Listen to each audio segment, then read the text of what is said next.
They called him a curse, a demon, a worthless brat.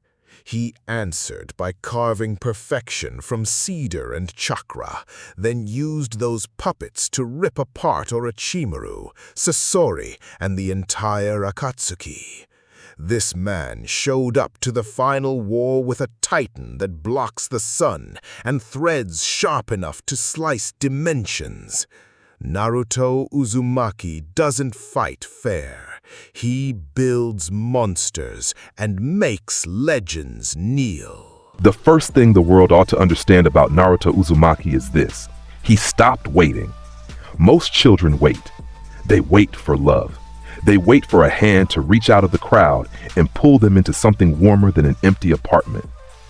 They wait for the village to look at them and see a boy instead of a vessel, a child instead of a curse, a person instead of a problem. Naruto waited too, once. He waited until he was 8 years old, and then one rain-drowned night he stopped, and the world was never the same again. If you walked through Konoha 20 years from now and asked any shinobi from any village what name made their spines tighten when they heard it, whispered in a war tent, they would tell you the same thing. They would tell you about a young man in a high-collared coat the color of midnight, with bandaged fingers that were always moving, even when the rest of him was still. They would tell you that his weapons did not breathe. They would tell you that his strings were invisible until it was too late to remember anything else. They would tell you he was the last of the Uzumaki, and that he had built his own clan out of wood and steel and chakra-laced wire and every monster anyone had ever told him he was supposed to be. This is how that boy was made. The rain that night was the kind of rain Konoha gets only twice a year. Fat, gray, hammering rain that turned the rooftops into drums and the gutters into rivers. 8-year-old Naruto sat on the edge of his bed with his knees drawn up to his chest and watched the water slide down the window in long, broken lines. There were no candles lit in the apartment. The single bulb in the kitchen had given up 2 days ago, and nobody had come to change it. He had asked the landlord. The landlord had spit on the floor and walked away. He had stopped crying about a month before. It was useful information to have. The moment crying stopped being something his body wanted to do. It meant a piece of him had finished closing. His birthday had been 3 days ago. Nobody had said anything. The Hokage had brought a bowl of ramen, ruffled his hair, and gone, looking tired in a way old men look tired when they know they are doing wrong by a child and have decided to do it anyway. Naruto had eaten the ramen in silence. He had said thank you. He had felt something inside his chest go cold and stay cold, like a stone dropped into a well. He had not been to the academy in 2 days. Iruka had probably noticed. Iruka was one of the only adults in the village who looked at him without flinching, and even he could not see Naruto for what he was, only for what he might be if he scrubbed himself clean enough, smiled wide enough, performed loud enough. Naruto did not feel like performing anymore. He climbed off the bed at midnight.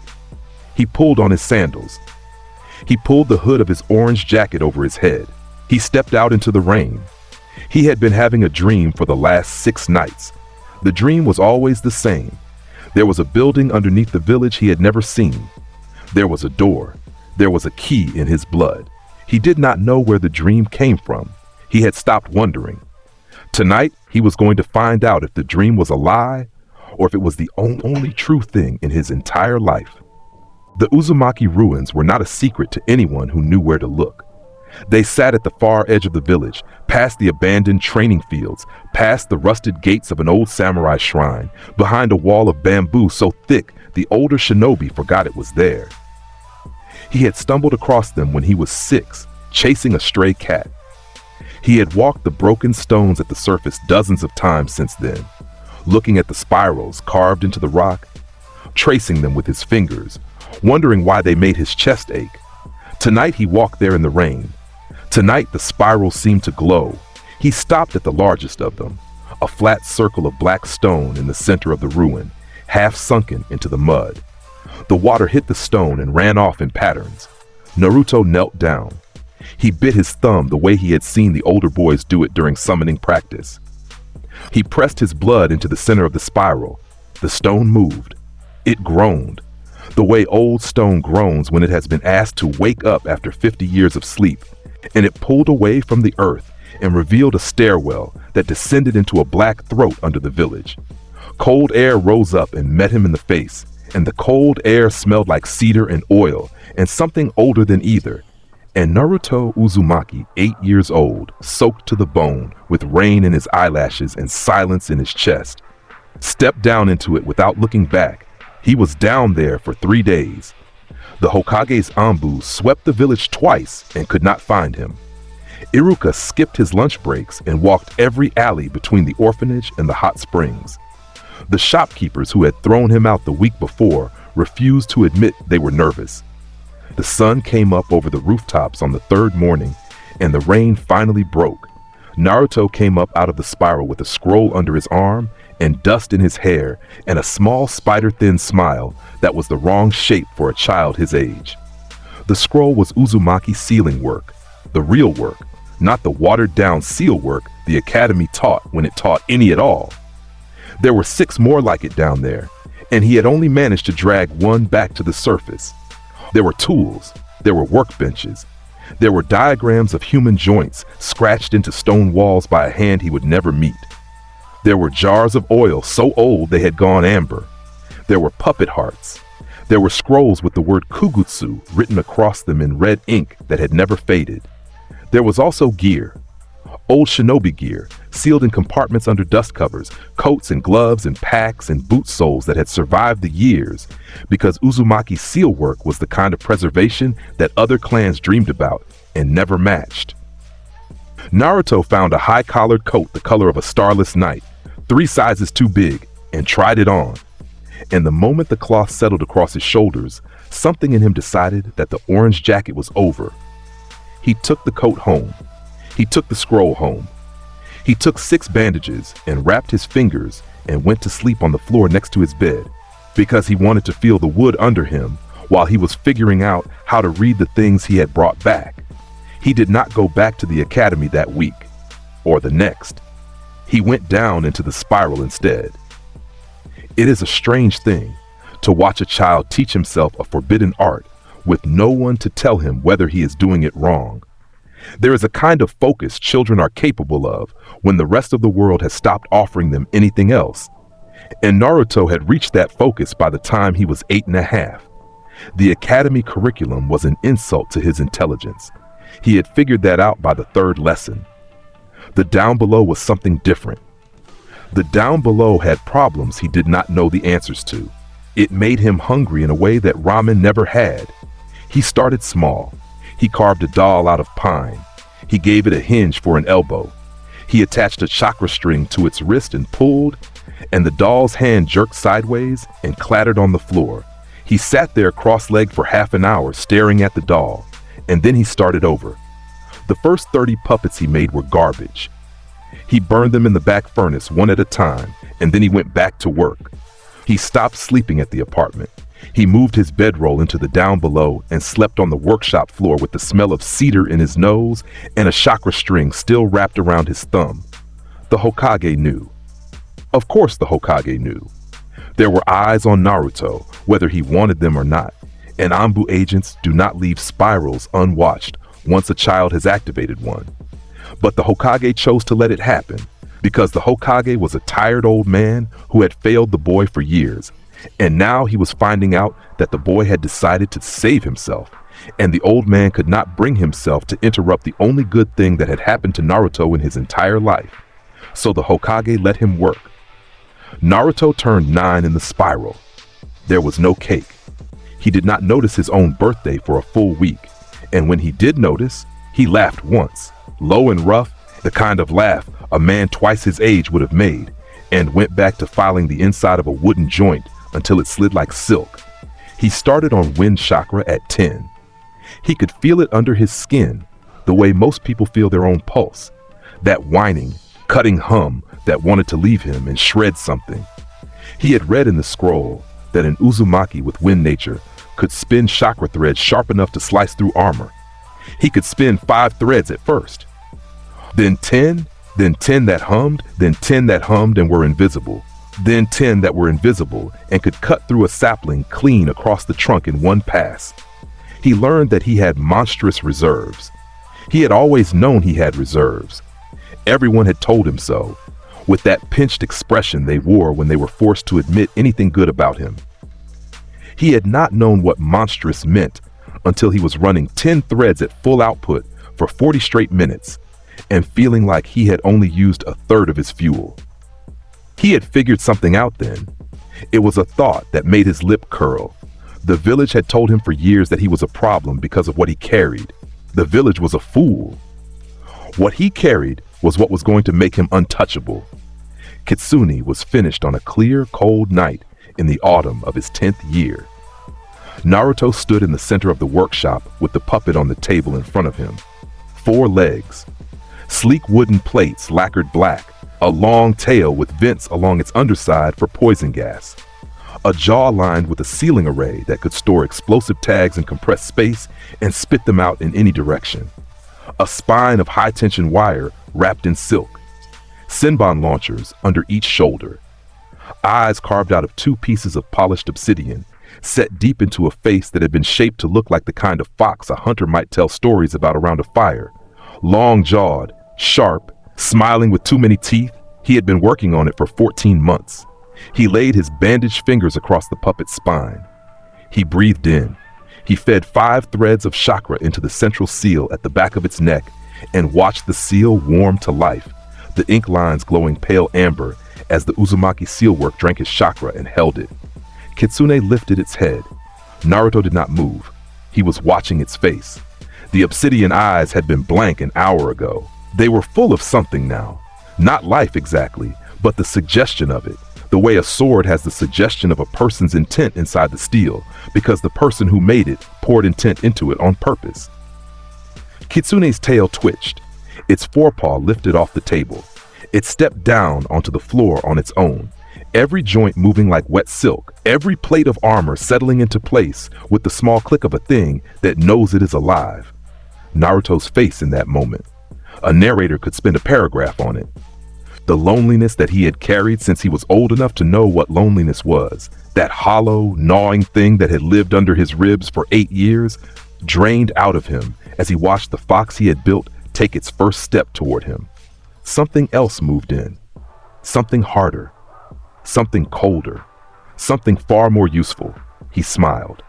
It was the first real smile of his entire life, and it was the wrong smile for a child, and there was no one in the room to see it but the puppet, and the puppet was made of wood, and the puppet smiled back because Naruto had built it that way. "Hello," he said to the fox. His voice was low, steady.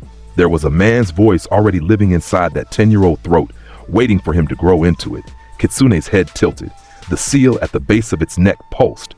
Its tail flicked once. "You and me," Naruto said. "From now on." He extended a finger, a single chakra thread snapped out from his fingertip, found Kitsune's spine, and locked into the seal there with a small, satisfying click that he felt in his bones. The fox sat back on its haunches like it had been doing it all its life. Its tail curled around its paws. Its obsidian eyes did not blink, because Naruto had done away with eyelids on the second draft, after deciding that a puppet that could blink was a puppet that could be tricked into blinking at the wrong moment. He stayed in the workshop with Kitsune until dawn. He did not sleep. He watched the seal pulse in time with his heartbeat, because he had built the seal to pulse in time with his heartbeat. Because if he was going to have a companion in this world, it was going to be the kind of companion that lived as long as he did and died exactly when he did and never ever left him. In the morning, he climbed up out of the spiral and went home. He showered. He ate. He looked at himself in the mirror and saw a thin, sharp-faced boy with bandaged hands and a high black collar swallowing his neck and eyes that were a shade colder than they had been a year ago. He nodded at the boy in the mirror. The boy in the mirror nodded back. He went to the academy that morning. Iruka almost dropped the chalk when Naruto walked through the door. The class went still. Sasuke Uchiha looked up from his desk at the back, narrowed his eyes, and looked back down. Sakura Haruno blinked twice, then leaned over to whisper to Ino. Kiba Inuzuka snorted and elbowed Akamaru. Hinata Hyuga's hands went to her mouth because the orange jacket she had loved looking at every morning was gone, and the boy who had worn it was gone with it. Naruto did not say anything. He walked to his usual seat at the back and sat down. He pulled a small piece of pine out of his coat and started carving it with a kunai. Iruka stared at him for a long moment. Then he cleared his throat and went on with the lesson. Iruka did not call on him that day. Iruka did not call on him for the next 2 weeks. He watched Naruto out of the corner of his eye whenever he could without making it obvious. The boy at the back of the room was carving wood. The boy at the back of the room was writing seal arrays in the margins of his notebook in handwriting that looked too clean for an 8-year-old, except it had been 2 years since Naruto was 8, and Iruka was looking at a 10-year-old, and the math of who Naruto was supposed to be at 10 and who he had decided to be at 10 had stopped lining up. Iruka kept his mouth closed. He did not know what else to do. Naruto graduated at 12. He passed the test on his first attempt. He used a henge so clean that Iruka watched the chakra pattern fold like silk and said nothing for 11 seconds. He performed 3 bunshins so stable they had shadows. He did the substitution with a piece of the desk leg that had been in his pocket the whole time. And when Iruka asked him where he had been hiding it, Naruto answered without looking up from his hands. Inside a storage seal. Iruka coughed. He marked the box on the form. He handed Naruto a forehead protector with a black cloth strap because Naruto had asked for black and because Iruka had stopped asking the boy questions about why 2 years ago.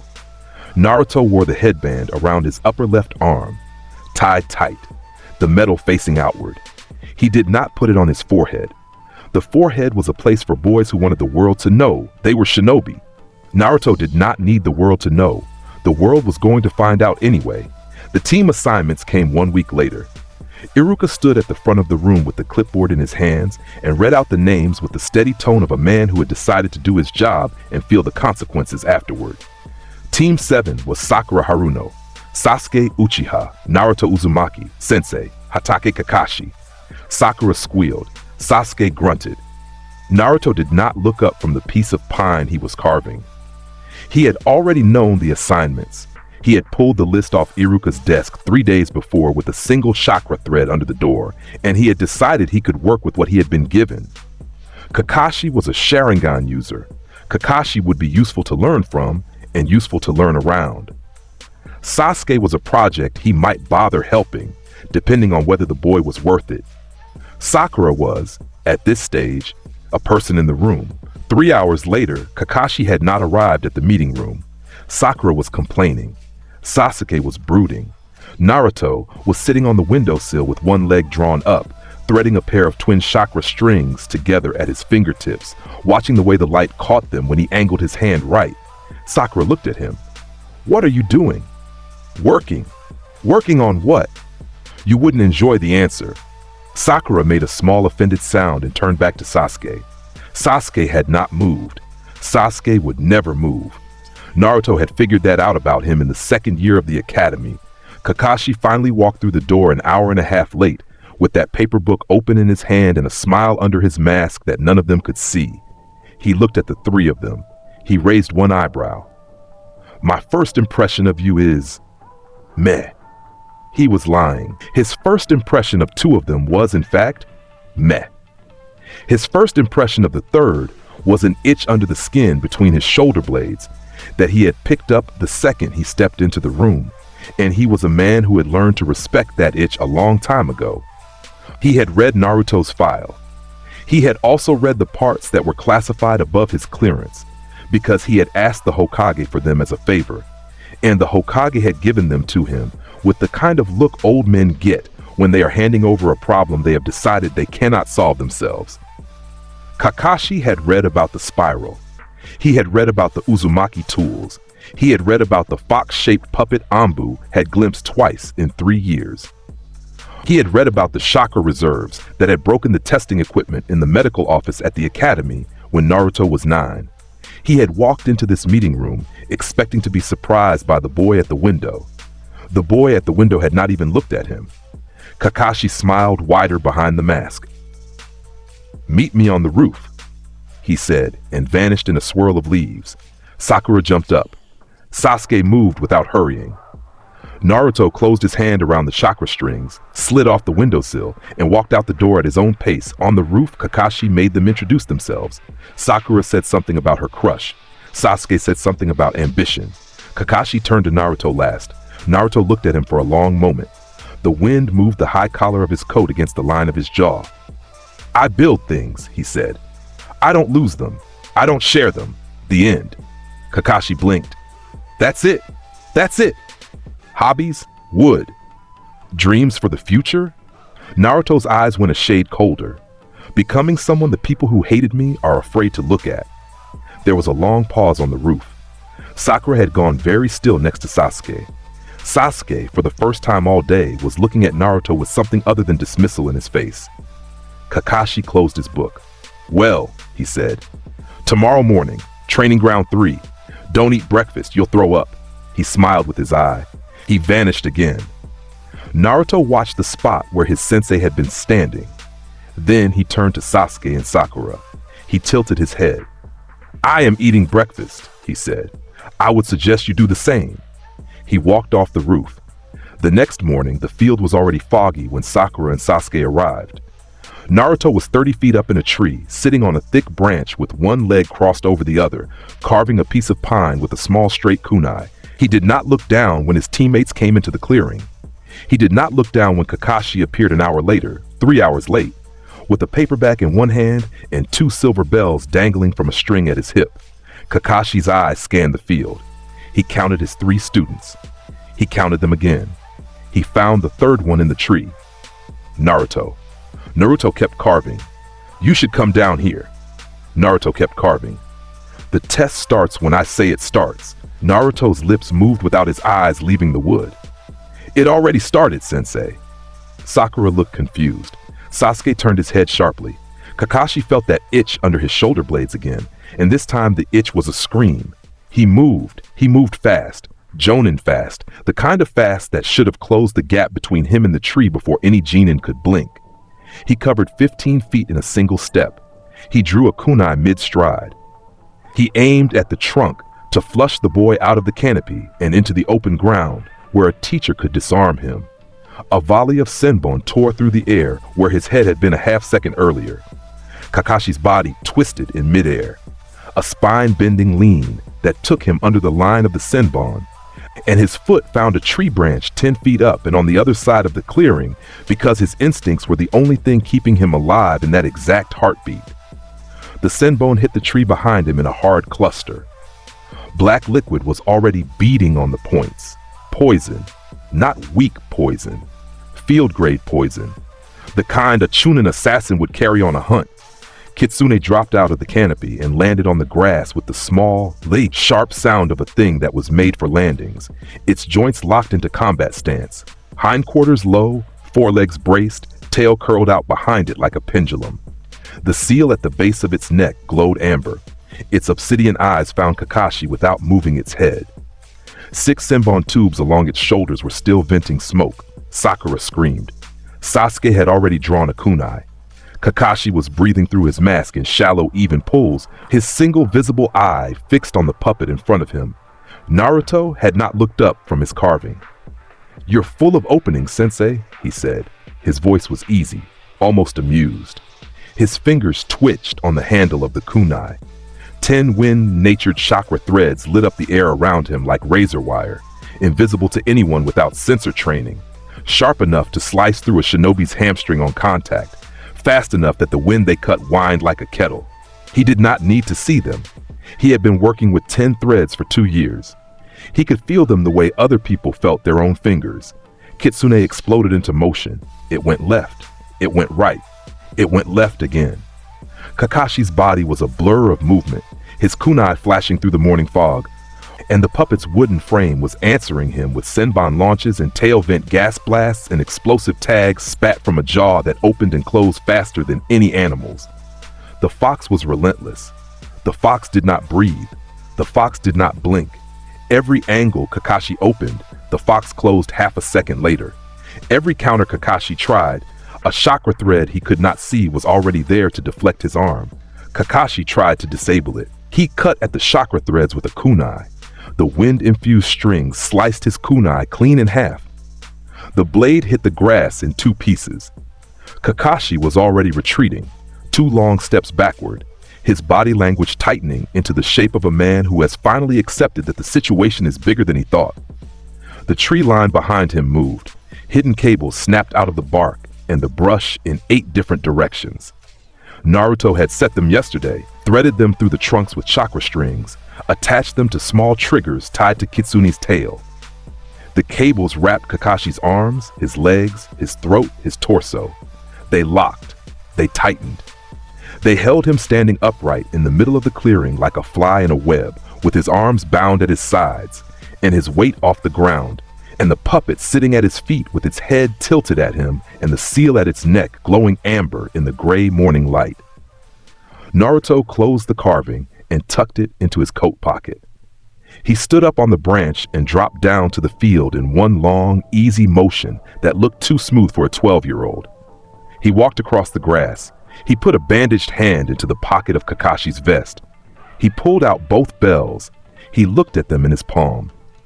He weighed them with a small, dry smile. Test's over. He walked back to his branch. He climbed up. He sat down. He pulled out the carving. He kept working on it as if nothing had happened. The clearing was silent. Sakura's mouth was open. Sasuke had not lowered his kunai. Kakashi was still hanging in the cables, his single eye wide above his mask, his entire Jonin training catching up to him in a single beat. The senbon, the poison, the threads, the tags, the cables, the ambush, the fact that he had been beaten in under 30 seconds by a 12-year-old genin he had been told was the dead last of his class. Kakashi started to laugh. It was a low, helpless laugh, the kind of laugh a man laughs when he is realizing that he has been very wrong about something for a very long time. He laughed until the cables loosened. Naruto had loosened them with a finger flick. And he stepped down out of them and brushed off his vest. He walked over to the tree. He looked up at the boy on the branch. "Where?" he said. "Did you learn to do that?" Naruto did not look up. "From the people who used to." "Used to what?" "Live." The carving in his hands took the shape of a small figure now. 6 arms, the beginning of armor across its chest. Naruto turned the figure in his fingers. He blew sawdust off it. Kakashi stared at him for a long moment. Then he turned to Sakura and Sasuke. "You all pass," he said. "Be here at 6 tomorrow. Naruto, we are talking, you and I, before you go home today." Naruto's lips moved into the suggestion of a smile. "We'll see, Sensei." 3 weeks into Team 7, Kakashi requested a C-rank mission for them. He requested it because his 3 students had, between the day of the bell test and the morning he wrote the request, completed 12 D ranks without complaint, without injury, and without any of them developing the slightest interest in working with the others. He needed them in a situation where the consequences mattered, because nothing else was going to force them to acknowledge that they were a team. He got more than he asked for. The client was a bridge builder named Tazuna. The destination was the land of waves. The mission was C rank on paper and A rank in reality. And Kakashi had figured that out 4 hours into the trip when 2 Chunin-level missing nin came at them out of a puddle on a road that should have been bone dry. The demon brothers struck fast. Their chains came whipping across the road, wrapping Kakashi in a spiral that tore his body apart in a wet, flashy execution. Sakura screamed. Sasuke jumped in front of Tazuna, kunai raised. Naruto did not move from the back of the formation. He was watching the demon brothers with his head tilted half a degree to one side, and he had counted the chains, and he had counted the steps, and he had already pulled 6 chakra threads out of his sleeves and webbed them across the road 3 seconds before the puddle had even moved. The brothers turned toward Sasuke. Naruto pulled. The chakra threads cut through the chains in midair. 1 stroke, 2, 6 clean lines that fell to the road in pieces of ringing metal. The brothers staggered. Naruto's other hand was already up. Kitsune launched out of his coat in a streak of black lacquer, hit the first brother in the chest, locked its jaws around the man's collar, and slammed him face first into the tree. The second brother turned to run. A senbon caught him in the throat. He fell where he stood. Kakashi reformed from a substitution behind a tree, and stepped out into the road with his arms folded. He looked at the two unconscious brothers. He looked at his student. "You knew," he said. "I saw the puddle." "How long?" 4 hours ago." "Why did you wait?" Naruto looked at him with that small, dry expression that had become his usual face. "Because you knew too, Sensei, and I wanted to see if you were going to tell us." Kakashi started to argue. He decided not to. He tied the brothers up, and they kept walking. When they got to the boat, Tazuna confessed everything. Gato, the land of waves, the bridge, the missing 9 he had hired to kill anyone who came near it. Kakashi looked at his 3 genin. Sakura looked terrified. Sasuke was set in his usual posture of stubborn rage. Naruto was leaning on the railing, watching the mist, his bandaged fingers tapping against the wood. "We're going forward," Naruto said before Kakashi could ask. Sakura turned. "Are you crazy? They have ninja. Real ninja. The kind that kill people." Naruto's lips moved. "So do we." Sasuke looked at him sharply. Naruto did not return the look. The mist thickened as the boat slid into the cove. The land of waves rose out of the fog in slow shapes. Half-built bridge, ramshackle docks, gulls crying somewhere they could not see. Kakashi was watching the water. Naruto was watching everything else. The attack came 2 hours into the walk inland.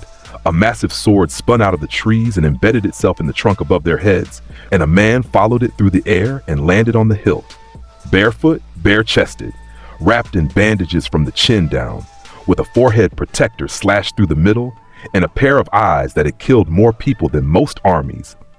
Zabuza Momochi. Kakashi pushed his 3 students behind him. Sakura raised a kunai. Sasuke raised his. Naruto did not move from the rear of the formation, but his fingers were already weaving slow, long patterns at his side, and the air around him had started to hum. "Demon of the Mist," Kakashi said. "I was hoping it would be someone smaller." "Hatake," Zabuza said. The bandages over his mouth moved with the word. "Give me the bridge builder. I'll let your kids walk away." The mist thickened. It came in fast. That famous Kirigakure technique, the hidden mist jutsu, rolling across the road in wet white waves until the trees on either side had gone gray and the world had shrunk to a circle 5 feet across. Sakura's breathing went tight. Sasuke pivoted in slow circles, kunai out, eyes wide. Kakashi stepped forward to draw the assassin's attention onto himself. Zabuza's voice came out of the fog from every direction at once. 8 points, he said. Larynx, spine, lungs, ligula, subclavian, kidneys, heart. Which one will I choose? It was the speech that had broken the will of half the boys who had ever listened to it. It was the speech that had ended Jonin and Mist before they could even raise a hand. It was the speech that had earned him the name Demon, and it was hanging in the air now like something solid, and Sakura's knees were starting to fail her. Naruto's voice cut through the fog like a blade. "Silent killing," he said. "My weapons don't breathe. They don't have heartbeats. You cannot track them." The fog rippled. Ashura rose out of the road in front of Zabuza, like something that had been buried there since the world began. He had stored it in a sealing scroll the size of a notepad, sewn into the inside lining of his coat. He had pulled the scroll, slammed it open against the dirt, and pumped a third of his chakra reserves into the unsealing array, all in one motion. The puppet came up 6 feet, then 7, then 9. 6 arms unfolded from its sides in a heavy iron click. Its armor was the color of black riverstone. Its face had no eyes, no mouth, only a blank polished plate with the spiral of his clan etched dead in the center of it. The demon of the mist stopped speaking. He had been about to make his move. He hesitated, and the hesitation ate half a heartbeat.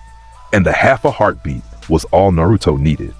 Zabuza came out of the mist, swinging the executioner's blade in a horizontal arc that should have cleaved the puppet in half from shoulder to hip. Ashura's lower right hand and lower left hand snapped up at the same time and caught the blade between 2 reinforced iron palms. The blade stopped. The blade stopped dead. The demon of the mist's eyes widened above the bandages because the executioner's blade had been swung at full strength by a man who had killed 100 shinobi with that swing. And the puppet that was holding it in place was holding it in place without trembling, without giving, without doing anything at all except existing where the sword had wanted to be. Ashura's 2 upper right arms moved. Hidden blades snapped out of the forearms and punched up into Zabuza's ribs. Two hard, fast strikes that drew blood and took the air out of the man and folded him sideways over the puppet's grip. Zabuza coughed. Red came through the bandages over his mouth. He pushed off the iron palms and threw himself backward through the mist. And Naruto's chakra threads were already chasing him through the fog like silver lightning. Senbon fired into Zabuza's neck from 3 sides. He hit the ground. He stopped moving. For a moment, Kakashi thought it was over.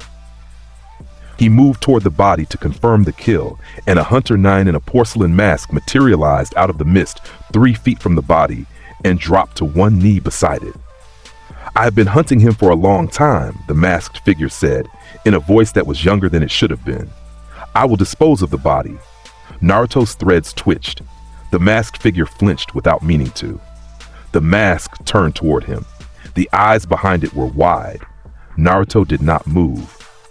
He was watching the figure with that small, level expression, and his fingers were poised at his sides, and Kakashi could see the moment of computation happening behind his student's eyes. He could shred the masked figure where it stood. He could put 6 senbon through the eye holes in the porcelain.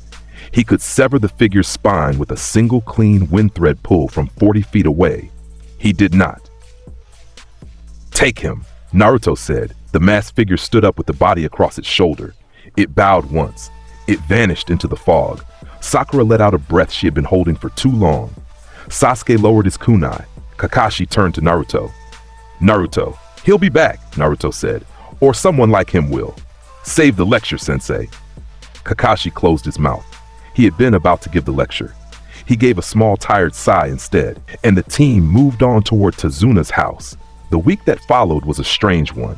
Kakashi had collapsed from chakra exhaustion. Zabuza was alive somewhere. The senbon to the neck had been a fake death technique, and Naruto had let it happen because he had wanted to see who the masked partner was before he killed either of them. Sakura was guarding Tazuna at the bridge. Sasuke was training in the woods, throwing himself at tree walking and chakra refinement, with the sullen energy of a boy who was figuring out he was behind his teammate and could not stand to be behind anyone. Naruto trained alone. He went to a clearing 20 minutes from Tazuna's house and worked Ashura through a set of combat drills. He worked Kitsune through ambush patterns. He worked the Reaper through silent strike sequences from the canopy down. He worked his wind threads through finer and finer cuts, slicing dragonflies out of the air, slicing strands of his own hair off without leaving a mark on his scalp, slicing a single leaf into 17 identical squares while it was still attached to its branch. It was on the 3rd morning that he met Haku. The boy was kneeling by a stream with a bundle of plants in his hands. He was wearing a pale kimono. He was beautiful in the way some boys are beautiful when they have been hurt early and have grown around the hurt like a tree grows around a stone. He looked up at Naruto without flinching. He smiled. "You should be careful sleeping outside," he said. "You'll catch cold." Naruto sat down across from him on the bank of the stream. He did not pretend he had not recognized him. He was not going to insult either of them like that. "Hello," he said. Haku's smile faltered. The hands holding the herb bundle went still. "You knew." "I knew the second I saw the masked figure on the road," Naruto said. "Long fingers, light feet, voice an octave above what the body should produce. The guy, not a Hunter 9, just someone wearing the mask." Haku looked down at his hands. The smile came back, smaller. "And yet you let us go.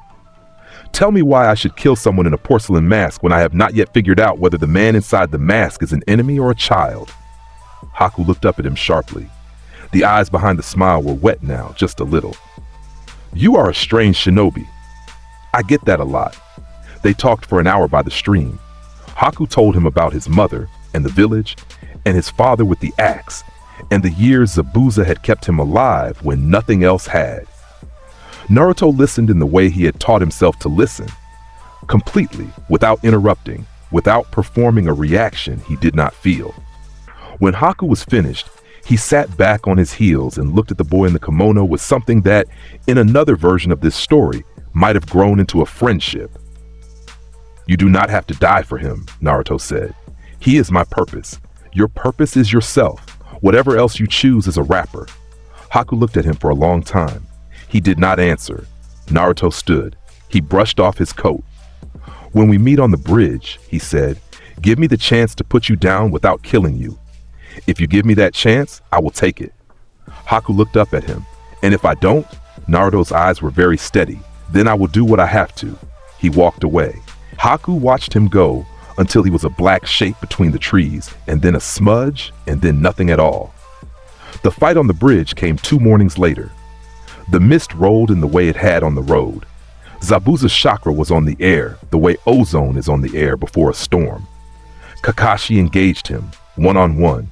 2 jonin matched against each other for the second time in a week, and the mist turned the bridge into a cathedral of silver and silence around them. Sakura held Tazuna behind a stack of beams. Sasuke and Naruto moved forward together because Haku was waiting for them on the open span. Haku began the crystal ice mirrors as Naruto stepped onto the bridge.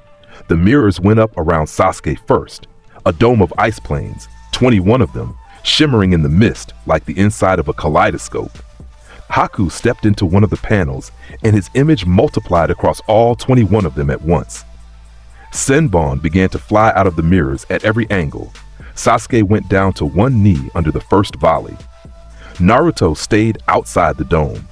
He had walked deliberately into a position 20 feet away from the mirrors before the dome had finished forming, and he was standing there now with his bandaged hands lifted at his sides, and 10 wind-natured chakra threads were already webbed across every inch of the bridge, over the planks, between the support beams, around the pillars, across the underside of the railings, threaded through the air at every height a body might pass through. He had been laying threads for an hour. Even his teammates had not seen him do it. Kitsune dropped onto the bridge beside him. "Haku," Naruto said. His voice carried across the bridge in the mist, low and clear, the kind of voice you cannot pretend you did not hear. "I am giving you the chance. Step out of the mirrors. Walk away. I will tell Kakashi I lost you in the fog." The mirrors did not stop firing Senbon. Haku. A Senbon clipped Sasuke in the shoulder. He fell sideways and dragged himself behind a beam and stayed there panting. Last time. The mirrors did not stop. Naruto closed his eyes for half a heartbeat. When he opened them, they were a degree colder than they had been a minute ago. "Kugutsu no Jutsu," he said low. "Wind release. Vacuum razor net." The chakra threads webbed across the bridge lit up. They cut. They cut through the underside of the ice dome from 21 separate angles at once. They sliced through the bridge planks. They sliced through the air. They sliced through the support beams under the dome, and through the railings beside it, and through the beams of mist still hanging in the morning. And the dome of ice began to split apart into geometry, the panels coming away in long, thin slices that were too thin to put back together. Kitsune's jaw opened. 6 explosive tags spat out of the puppet's mouth in a tight, fan-shaped pattern. Each tag wrapped around a Senbon, each Senbon riding a wind thread that pulled it directly into the surface of one of the cracking ice mirrors. The bridge lit up. The dome went up in a flat orange flash that turned the mist white for half a second and then black. Ice rained down across the bridge in fragments the size of a fingernail. The Senbon storm stopped because the Senbon storm had been Haku, and the mirrors had been Haku, and the mirrors were gone. Naruto walked forward through the smoke. Haku was on the planks 20 feet ahead on his back. His kimono opened across the chest, and the chest itself bleeding from a long cut where one of the falling ice fragments had struck him. He was alive. He was looking up at the sky. His mask was lying beside him in 2 pieces. Naruto crouched next to him. "I told you to walk away." Haku turned his head. His lips moved. They had gone pale. "Zabuza will live or die based on what Kakashi does in the next minute. He is not your problem anymore." "Naruto," Haku's hand reached up. Naruto caught it without thinking. The boy's fingers were cold. "Will you carry me out?" Naruto looked at him for a long moment. Something in his face softened. It was the softest his face had ever been since he was 8 years old and had stopped crying, and there was no one else on the bridge to see it but Haku, and Haku was the right person to have seen it. "Yes!" Haku smiled, his eyes closed. He breathed out one long breath. He did not breathe in again. Naruto sat there with the boy's hand in his for a count of 10. Then he closed Haku's eyes with his thumb. He picked up the body. He stood with it in his arms. He walked back across the bridge through the thinning mist toward the place where Kakashi was finishing Zabuza. He was halfway there when Gato's army arrived at the other end of the bridge. 200 mercenaries with axes and clubs and a small fat man at the head of them in a black suit and round glasses, smiling at the wreckage of the dome. "Well," Gato said. Well, it seems my hired demon failed." Zabuza was on his knees on the planks, blood running down his chin, his chest cut open from a lightning cutter. He raised his head when he heard Gato's voice. The demon's eyes moved past Kakashi, past the army, found Naruto across the smoke, found Haku in the boy's arms. Something in Zabuza broke. Naruto crossed the planks and laid Haku at Zabuza's knees. He did not say anything. He did not need to. The look they exchanged over the body of the boy did the work that words would have ruined. Zabuza picked up a kunai from the planks in his teeth. "Boy," he said around the blade, "get out of my way." Naruto stepped back 2 paces. Zabuza launched himself at Gato's army with that kunai in his teeth, bleeding from 20 places, dragging the executioner's blade behind him by sheer force of will. He cut through 6 men before they brought him down. He cut through 8 more on the floor. He died with his hand on Gato's coat and his teeth on Gato's throat, and the rest of the army staring at the wreckage of 2 demons who had been a teacher and a student and now were nothing. Naruto walked forward into the army. Ashura rose at his right side. Kitsune went low at his left. The Reaper unfolded for the first time on a battlefield from the storage scroll in his coat, a tall, cloaked figure in a black robe, scythe over its shoulder, hood pulled forward over a faceless head. 200 men. It took him 11 minutes. Sakura threw up behind the beam. Sasuke watched the whole thing without blinking. Kakashi did not stop him. Inari, the bridge builder's grandson, ran out to the bridge with a kitchen knife and a face full of tears and froze halfway across at the sight of what was happening at the far end of the planks. Naruto moved through the men in his black coat with his hands lifted at his sides and his fingers moving in the long, slow patterns of a man playing an instrument. And the men fell, and the men kept falling, and the bridge ran red, and the mist turned to steam. And when it was over, there were wind threads still humming in the air above the planks like the last sustained chord of a song. Naruto walked to where Inari had frozen. He looked down at the boy with the kitchen knife. "Go home," he said. "Tell your grandfather to finish the bridge." Inari ran. Sakura was crying. Sasuke was staring at his teammate with his mouth slightly open. Kakashi closed his single eye for a long moment. Then he opened it. He walked over to Naruto. He put a hand on his shoulder. He did not say anything. Naruto did not look at him. They stood there on the bridge together for a long time, and then they all went home. The bridge was finished 6 weeks later. Tazuna named it the Great Naruto Bridge. Naruto was already 2 months past it by then, working on his 4th puppet and barely thinking about the Land of Waves at all. But the name held, and 100 years from now, ferrymen on that route still tell tourists where the name came from, and they tell it badly, and the ferrymen who tell it well always start the story the same way. A boy in a black coat, a bridge in the mist. 200 men. The Chunin exams notice came down on the team 3 weeks after they returned to Konoha. Kakashi did not ask Naruto if he wanted to enter. He filled out the form, set it on the kitchen table at the safe house where the team had started gathering for breakfast, and watched his 3 students sign it in the order they were going to sign it. Sasuke signed first, because of course Sasuke signed first. Sakura signed second, because of course Sakura signed second. Naruto signed last with a small, dry pen stroke that drew a spiral instead of his name, and was "The Genin office accepted later without comment," a perfectly valid signature for a member of the Uzumaki clan. The exams brought every village's best to Konoha. It also brought the sand. The Sand siblings walked through the village's main gate on a hot afternoon, 2 days before the first stage. Kankuro at the front, with a wrapped puppet on his back the size of a man. Tamari beside him, with the war fan across her shoulder like a club, the wind kicking up the hem of her sash with every step. Gaara at the rear, 3 paces behind, with a gourd of sand on his back and a face that did not belong on a child. They were trouble. Anyone could see they were trouble. The Konoha Chunin at the gate scribbled their passes and signaled ahead, and tried, very hard, not to look directly at the redhead. Kankuro was looking for trouble. He was the kind of older brother who needed to remind the world that he was older, and he was halfway down the main street when he found a Konoha kid who looked like an easy target, one of the Konohamaru gang, a small boy in goggles, who had run into Kankuro's leg by accident chasing a ball. Kankuro grabbed the boy by the front of his shirt and lifted him off the ground. "Watch where you're going, brat." "Kankuro," Tamari said with a tired sigh. "Just let him go." "I'll let him go in a second. I want to make a point."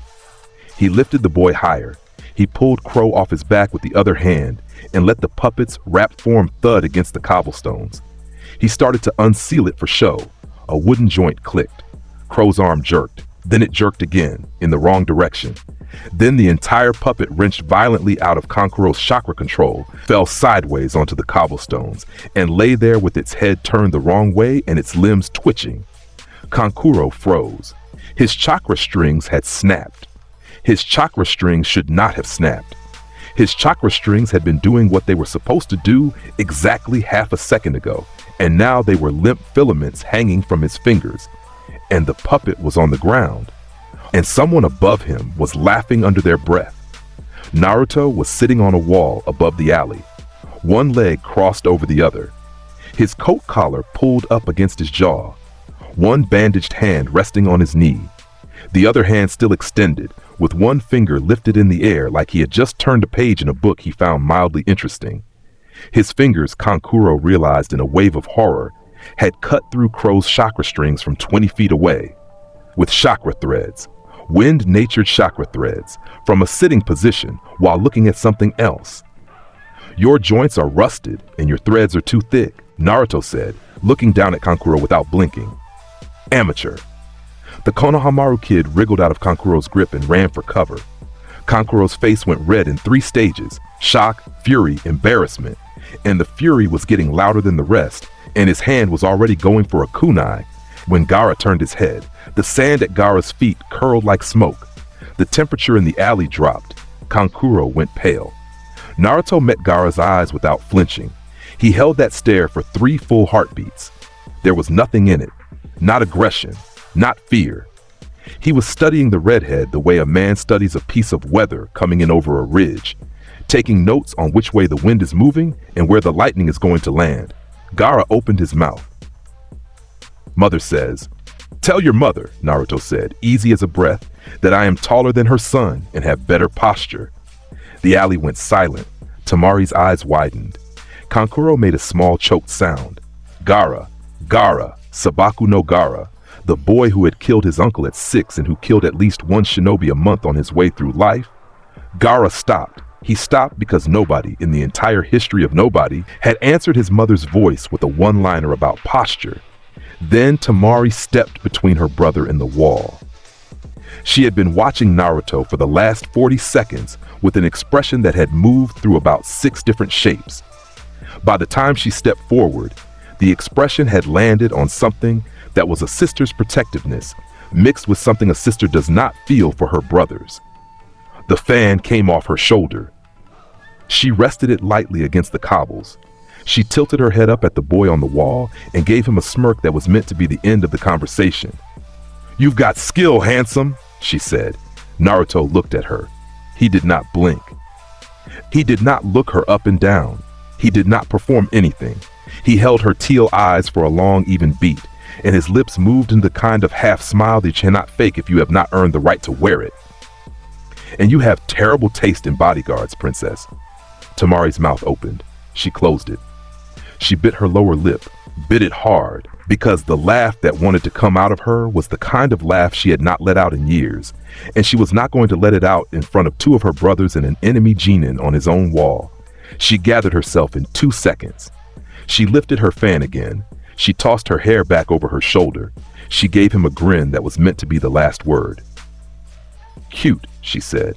"What's your name, handsome?" "Naruto Uzumaki. Sand will remember it." "Sand should." He stood up on the wall. He turned. He walked off down the rooftops without giving her another glance. The collar of his coat rode up over the back of his neck. The hem of it caught the wind. The Sand sibling stood in the alley below and watched him go. Kankuro was still trying to put Crow's joints back into place. He muttered under his breath. He glared at the rooftop. Who the hell does he think he is? Quiet, Kankuro, Tamari said. He ruined Crow. You ruined Crow, she said without taking her eyes off the rooftop. He just pointed it out. She walked the rest of the way down the street with the fan over her shoulder and her chin tilted at exactly the wrong angle for someone who wanted to look unaffected. Gaara watched her go. Then he watched the empty rooftop. The sand at his feet had stopped curling. He had said nothing about Naruto's mother joke for the entire walk to the inn, and he was not going to say anything about it for 2 more days, but somewhere under the layer of red hair and tanuki fur, a thought had started to move that had never moved in him before. Mother had wanted that one. Mother always wanted to fight, but this thought was different. This thought was watching. The first stage of the exams was a written test administered by Ibiki Morino. Naruto answered the first 9 questions with careful, neat handwriting that he had practiced for 12 months in a workshop under the village. He answered the 10th question by raising his hand the moment it was offered. "I'll take it," he said. Ibiki looked at him over the top of his clipboard. The Chunin proctors at the back of the room looked at him. The other genin in the room looked at him. Naruto looked back at all of them with that small, dry expression. "What I learned here," he said, "is more useful than any score on a paper." Ibiki passed every team that had stayed in the room. He passed Naruto twice in his head because he had never seen a 12-year-old answer that question quite that way. The second stage was the Forest of Death. Anko Mitarashi gave the speech. She threw the kunai that drew blood from Naruto's cheek and licked it off the blade as a show. Naruto licked the matching cut on her own shoulder before she could finish licking his blood, smiled with his teeth, and walked into the forest with his hands in his coat pockets, while Anko stood there in front of 200 genin with red marks on her collarbone and a strange new expression on her face. In the forest, Team 7 encountered Orochimaru. The snake Sanin came at them in the form of a grass nin with a long tongue and a longer smile. He killed Sakura's confidence in a glance. He nearly killed Sasuke with the cursed seal. He turned to Naruto last, with eyes that had measured every shinobi on 3 continents, and Naruto looked at him from the branch he was sitting on with both bandaged hands hanging at his sides and his fingers absolutely still. "Kyuubi," the Sanin breathed. "Snake," Naruto answered. The snake, Sanin smiled. He extended a hand. The hand turned into a python in midair. Naruto cut it in half with a single wind thread before it reached him. The 2 halves of the snake fell to the forest floor and dissolved into smoke. The Sanin's smile widened. He bit his lip. He drew a hand sign. Naruto's eyes narrowed. The Reaper unfolded behind his shoulder. Kitsune dropped onto the branch beside him. Ashura rose out of the grass at the base of the tree. The snake Sanin laughed. "3 of them," he said, "and so young. Such a pity I have other appointments tonight, little fox. Another time, perhaps." He vanished into the trees. He left a cursed seal on Sasuke's neck before he went, and Sakura crying over the boy's unconscious body, and Naruto standing at the base of the tree with a cold spot under his ribs that had nothing to do with the forest. Naruto carried Sasuke for 2 days. He fought off 3 rival teams in the same period without losing a single drop of his own blood. He delivered his team to the tower at the center of the forest with both scrolls intact and a small, clean line of sweat on his brow. That was the only sign he had been working at all. Anko watched them come out of the forest from a viewing balcony. She lit a cigarette. She did not light it the rest of the way. She just held it between 2 fingers and watched the boy in the black coat walk across the courtyard with his unconscious teammate over his shoulder. She tried to remember the last time the Forest of Death had given her something this interesting. She could not. The preliminary round was held in an indoor arena in the same tower. 21 genin stood on the floor below the balcony. The Hokage stood above them. The proctor, Hayate, with his cough, drew names on a screen at random. The first match was Sasuke against a Sound Nin. The second was Shikamaru against a Sound Kunoichi. The third was Sakura against Ino, which ended in a double knockout that even Naruto found respectable. The fourth match was Naruto Uzumaki against Kiba Inuzuka. Kiba laughed. He came down off the balcony with Akamaru in his hood and a grin that made Naruto's lip twitch. Kiba had been telling everyone in the Chunin barracks for 2 days that he was going to roll right through the puppet kid. That puppets were a coward's weapon, that real shinobi fought with their fists, that Inuzuka teeth were faster than any string. He had kept saying it because nobody had told him to shut up. The crowd above them had already half decided he was going to win. Naruto walked to the center of the arena floor. He did not roll up his sleeves. He did not drop into a stance. He did not call out a puppet. He stood there in the middle of the floor with his hands in his coat pockets and watched Kiba bounce on the balls of his feet across from him. "A real man fights with his fists," Kiba shouted, throwing his arms wide. "Not with toys." The crowd laughed. Some of them were nervous laughs. Some of them were honest laughs. The Sand siblings were on the balcony to the left. Tamari was leaning on her fan with both hands. Her teal eyes had narrowed at the word toys, and she was watching Naruto's face for whatever reaction he was going to allow them to see. He did not allow them anything. Hayate raised his hand. He coughed. He brought it down. "Begin." Kiba came in fast. Shouts, snarls, a cloud of smoke as he and Akamaru combined. Fang. Overfang spun up across the arena floor in a double whirlwind of fur and teeth that had broken bones in 3 previous matches and concussed 2 boys in the academy. Naruto stood perfectly still in the center of the arena, his 10 fingers lifted slowly. The motion was something like a conductor raising both hands before an orchestra. Both arms came up to chest height. His bandaged fingertips spread. The cloth at the inside of his coat rustled, and the seal sewn into the lining flared a soft amber. An Ashura unfolded out of empty air between his hands in a single seamless rise. The crowd made a sound that was halfway between a gasp and a moan. 6 arms. Iron palms, black armor across the chest plate. The puppet was 9 feet tall, and it was standing in the middle of the arena floor between Naruto and the spinning twin tornadoes of fur that were a half second from impact. Kiba and Akamaru hit Ashura at full rotation. The 2 of them slammed into the puppet's chest. Ashura did not move. The arena floor under the puppet's feet cracked instead. A dust cloud went up. The crowd held its breath. In the heart of the dust cloud, Naruto's fingers twitched. Ashura detached all 6 limbs in a single pulse.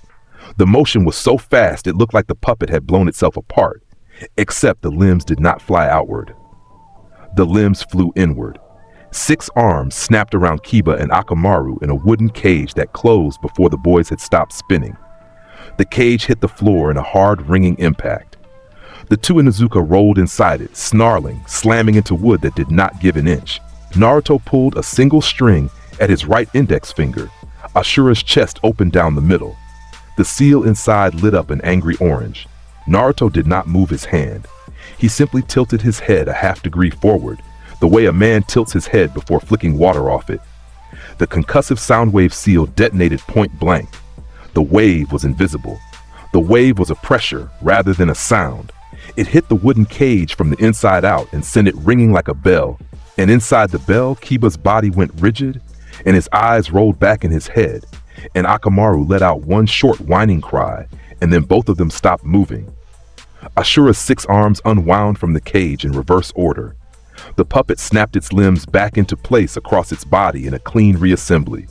It stepped backward 2 paces and sank back into the empty air at Naruto's side.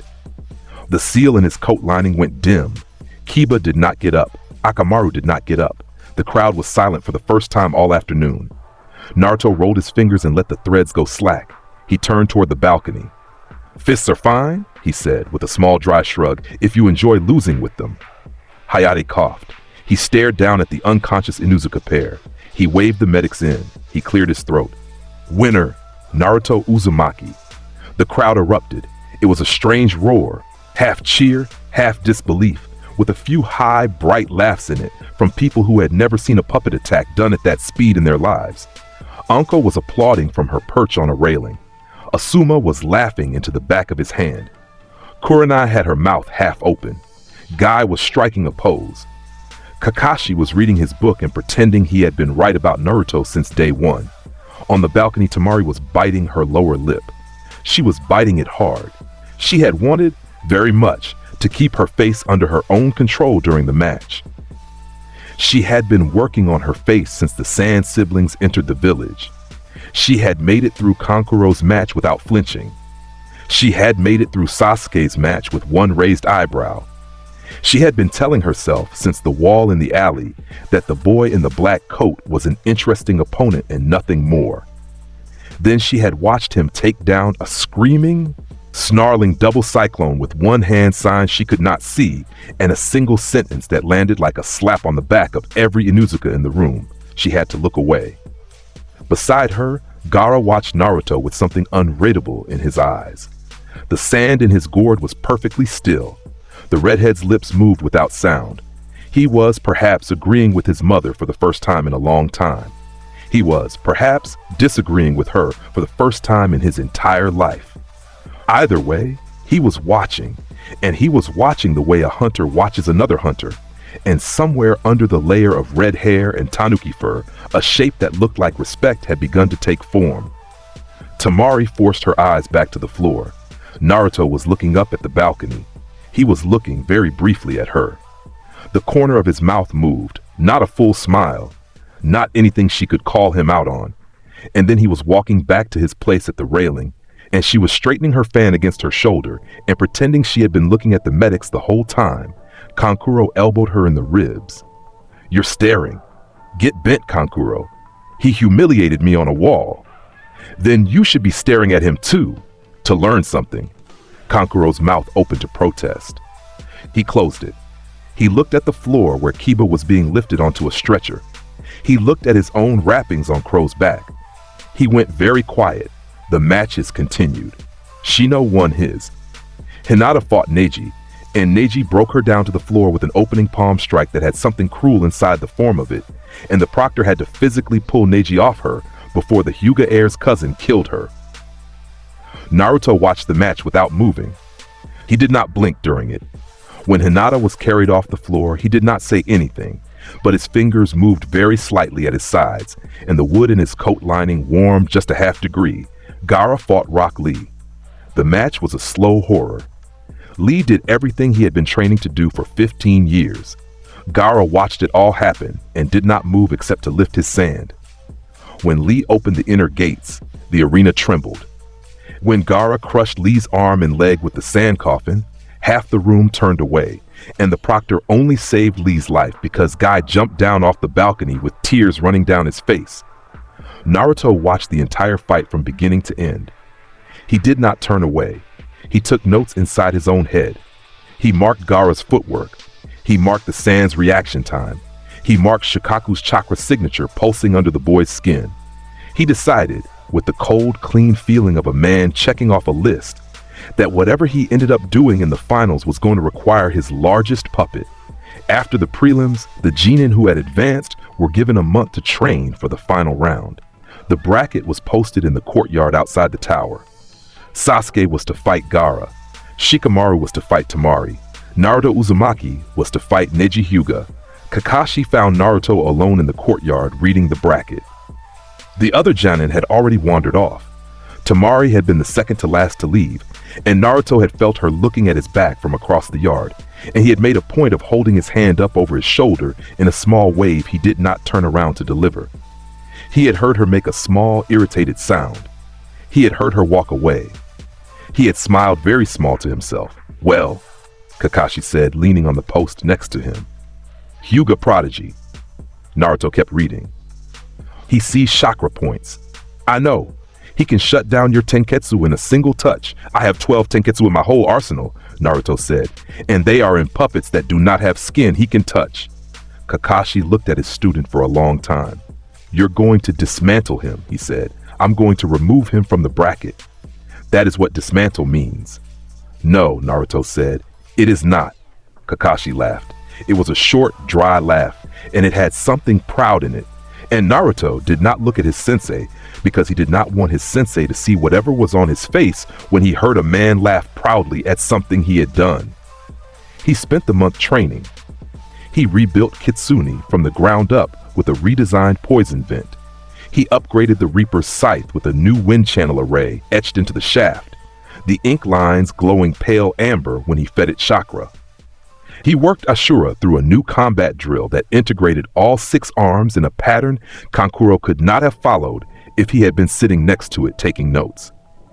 He spent a week alone in the woods with Jiraiya, who had appeared at the village gates 10 days after the prelims with a wide grin and a stack of scrolls, and the message that the Toad Sage of Konoha had heard certain interesting rumors about an Uzumaki kid and had decided he wanted to see them for himself. Jiraiya's reaction to Ashura was a long, low whistle. His reaction to the Reaper was a slow, half-amused nod. His reaction to the storage seal that held all 3 puppets across 2 square inches of cloth in Naruto's coat lining was a wide-eyed shake of the head and the words, "Kid, kid, you are an Uzumaki. Yes, you are an Uzumaki. Sage, we have established this." Jiraiya laughed for half a minute. Then he sat down on a rock and asked Naruto whether he had ever heard of the Nine Tails. Naruto said yes, he had heard of the Nine Tails, and they had been having an argument inside his head for about 9 months now over who was going to be in charge of the apartment they shared. Jiraiya stared at him. Naruto explained. Jiraiya started laughing again, and kept laughing for the better part of an hour, and at the end of the hour, he sat up wiping his eyes and asked Naruto whether he might be interested in a special project. The project took 2 weeks to draft. It took another 3 months to build, after the exams, because the materials Naruto needed for the project were the kinds of materials a Sage of the Toads had to call in favors from 3 different countries to obtain. The project was the Titan, and Naruto would not finish it for some time yet. But the seed of it was planted that month under Jiraiya's grin, and it was already sketched into the back of Naruto's notebook in long, clean lines that was a beast in time. The final round of the Chunin exams came on a clear, bright morning. The arena was packed. Diplomats from 5 villages sat in the boxes. The Hokage and the Kazekage sat in the central balcony together. The crowd was a sea of color. The genin walked out onto the floor in single file. Naruto's match came second. Sasuke had not arrived yet. Kakashi had requested a delay, and the Hokage had granted it. So the bracket was reordered. Naruto Uzumaki versus Neji Hyuga was the opening match. Neji was already on the floor. He was standing with his arms folded, head high, eyes already in the white-veined activated state of the Byakugan. He was a tall boy. He was a beautiful boy, in the cold way. Hyuga boys are beautiful. He had been given a long speech to deliver at the start of this match, and he was waiting for Naruto to walk into earshot before he delivered it. Naruto walked into the arena at his own pace. His coat moved around his ankles. His bandaged hands hung at his sides. He stopped 20 feet from Neji. He listened to the opening words of Neji's speech with his eyes half-lidded and his expression placid. "Fate," Neji said, "has already chosen the outcome of this match. You are the dead last of your year. I am a Hyuga prodigy. The cage you were born into is the cage you will die in. There are 2 kinds of shinobi in this world, those with talent and those without, and you, dropout, are without." He continued in this vein for 2.5 minutes. He talked about destiny. He talked about cages. He talked about birds. He talked about the Hyuga seal on his forehead and the family that had put it there. And then he talked about how one bird in a cage cannot blame another bird in a cage for the cage they are both in. And how Naruto, the orphan, the outcast, the boy without a family, was going to lose this match in front of the entire continent because he had been born to lose it. Naruto listened to all of it. He listened with the same expression he had worn for the first 3 sentences. He did not interrupt. He did not roll his eyes. He did not move. When Neji was finished, Naruto reached into his coat. He pulled out a single black thread between 2 of his fingers, and he held it up for the entire arena to see. At the end of the thread, a new puppet unfolded from the shadows of the arena floor. The Reaper rose without sound, cloaked in a robe the color of starless midnight, hood pulled forward over a faceless head, a scythe lifted to its right shoulder, the curved blade 5 feet long, the shaft etched with a wind channel array that pulsed faint amber along its length. The puppet was as tall as Naruto and twice as silent, and in the moment it appeared, half the genin in the bracket above realized they had been looking at a third puppet inside Naruto's coat the whole time. The arena held its breath. Neji's Byakugan flicked. He stared at the Reaper. He looked for the chakra system the puppet should have had. He looked for Tenketsu. He found nothing. The puppet was a wood and fabric shell wrapped in a single trail of amber chakra running back to Naruto's fingertip, and Neji's gentle fist was, in the next 60 seconds, going to be useful for absolutely nothing. "You can see chakra points," Naruto said. His voice was flat. It carried. "A puppet has none." The crowd made a sound Neji did not like. He moved. He came at the Reaper full speed, fingertips already in the gentle fist stance, his Byakugan blazing. He aimed for the puppet's center of mass on instinct, and his hands hit wood, and the wood absorbed the strike and gave him nothing back. He pivoted. He struck again. He struck a third time, a fourth, a fifth, a sequence of palm strikes that should have ended the match against any genin in the bracket. And the Reaper turned with each strike on a wooden axle that did not flinch and did not fail. Neji jumped back. He took 3 steps. He dropped into the stance. 8 trigrams, Neji said. 64 palms. He launched into the technique. The Reaper raised its scythe. Naruto's wind chakra flooded the channel array on the shaft. The amber lines along the wood lit white. Neji's first palm strike came in. The Reaper's scythe came down in a long, low arc that did not bother defending against the strike. It simply cut underneath it. The wind blade off the scythe sliced Neji's incoming palm in a long line from wrist to elbow. Neji jerked back. He kept the technique going. He had to. The 64 palms cannot be stopped halfway. He came in for the second strike. The scythe was already there, riding down the line his arm was going to take, slicing him before he could connect. 2 more strikes. 2 more cuts. The crowd had gone silent again. Neji broke off the technique. His arms were bleeding. His Byakugan was flicking through the room looking for an angle. He spat a curse under his breath and dropped into the only stance he had left. 8 trigrams, he said, voice cracking slightly. Rotation. He spun. The Hyuga Absolute Defense whirred to life around him in a rising dome of chakra. It expelled foreign chakra. It deflected Senbon. It deflected kunai. It had been a clan secret for centuries, and it had been broken by 2 people in the entire history of the Hyuga. And one of those people was already dead, and the other was Naruto's Hokage. Naruto's wind-natured chakra threads drove directly into the spinning dome. They sliced through the outer layer of the chakra rotation like it was paper. They went through. They went all the way through. They came out on the inside of the dome, and they wrapped Neji's wrists, his collar, his ankles, his belt, his upper arms. The rotation collapsed from the inside as the threads anchored themselves in the boy's clothing and chakra fluctuated against the foreign points. Naruto closed his hand into a fist. He pulled. Neji was flung across the arena in a single sharp yank. He hit the far wall hard enough to crack the stone. Chunks of masonry came down around him. His body hit the floor in a heap. Dust rose. The crowd held its breath. Neji tried to rise. He got to his elbows. He got to his knees. He coughed once and red came out of his mouth onto the dust on his sleeve. Naruto walked toward him. He took his time. The Reaper glided at his side. The amber lines along the scythe had gone back to their resting glow. His coat moved around his ankles. He stopped 6 feet from the Hyuga prodigy. He crouched down. "Destiny," he said, not loud, but in a voice the front row of the arena could clearly hear. "It's just a story people tell themselves so they don't have to take responsibility for losing." Neji's face crumbled. It was a long, slow crumble. It started at his mouth, the corner of his lip moving, twitching, fighting itself, and it spread up to his eyes, and the activated Byakugan flickered, and the boy who had spent 5 years building a wall around the wound his uncle's death had left in him, watched the wall come down in a single sentence delivered by another boy his own age. His eyes went wet. "My father was a man," Naruto said. "He made a choice. He died. The choice was his. Stop wearing his decision like a chain." Neji's hand started shaking on the dust. Naruto stood. He walked away. The proctor raised his hand. He coughed. He brought it down. "Winner, Naruto Uzumaki." The arena was silent for a long, long moment. Then the silence broke, and the noise that came out of the crowd was a roar that took 10 full seconds to stop. Hyuga in the boxes were standing. Other genin were standing.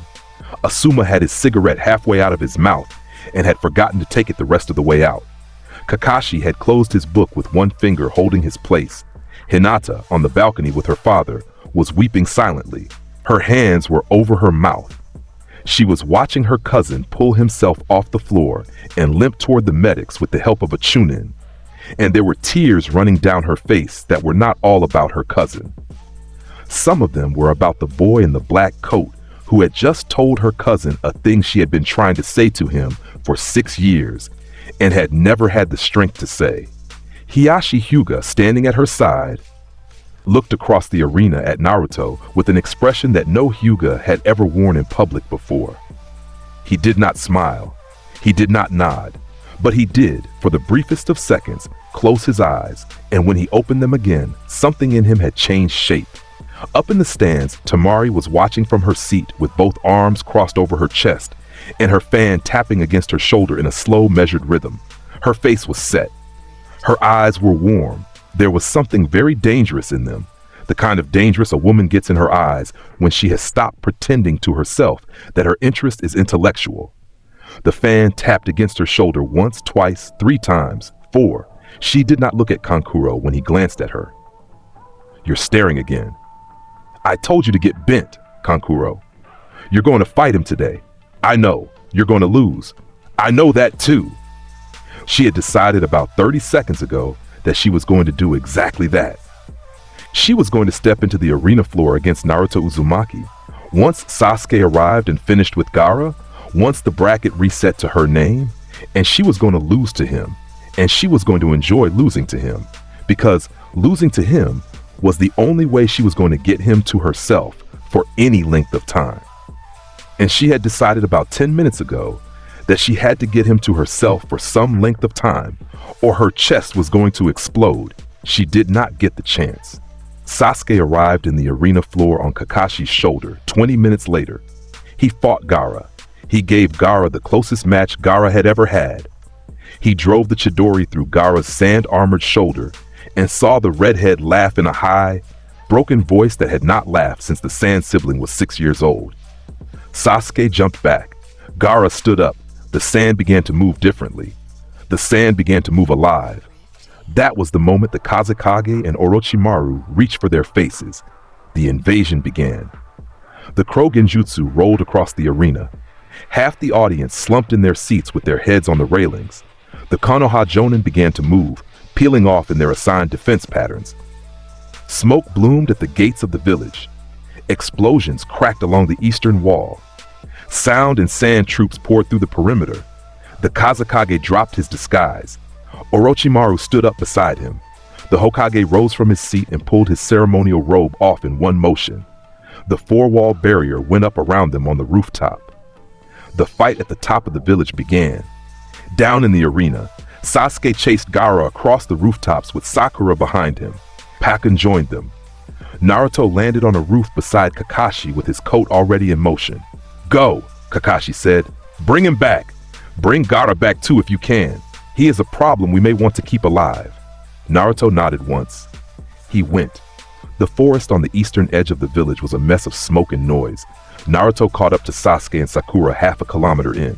Sasuke had one knee on the ground, blood running from his shoulder, the cursed seal flickering at his neck. Sakura was holding off Gaara's sand with kunai and chakra and a wall of sheer stubborn refusal that was admirable and useless. Gaara was halfway through the transformation. The sand at his back had begun to take the shape of a tail. His left arm had grown to twice its size. His face was splitting along old fault lines. "Naruto," Sakura gasped. "Take Sasuke," Naruto said. "Get him back to the village. Keep him alive." "But Gaara is mine," Sasuke tried to argue. He coughed up blood instead. Sakura got an arm under him and hauled him back toward the trees. Naruto turned to Gaara. The redhead was laughing. It was a cracked, high laugh that did not belong on a child's face, and it was getting louder, and the sand was getting taller, and the tail was getting longer, and the wind across the trees was already starting to carry the smell of Shukaku's chakra. A figure in green and black landed between them, Tamari. She had her fan out across her shoulders. She was breathing hard. She had run the entire way from the arena. Her eyes were wide and afraid and full of the kind of conviction that gets a sister into the worst kinds of trouble. She turned to Naruto, arms spreading at her sides. "Don't," she said. "Don't do this. He is my brother.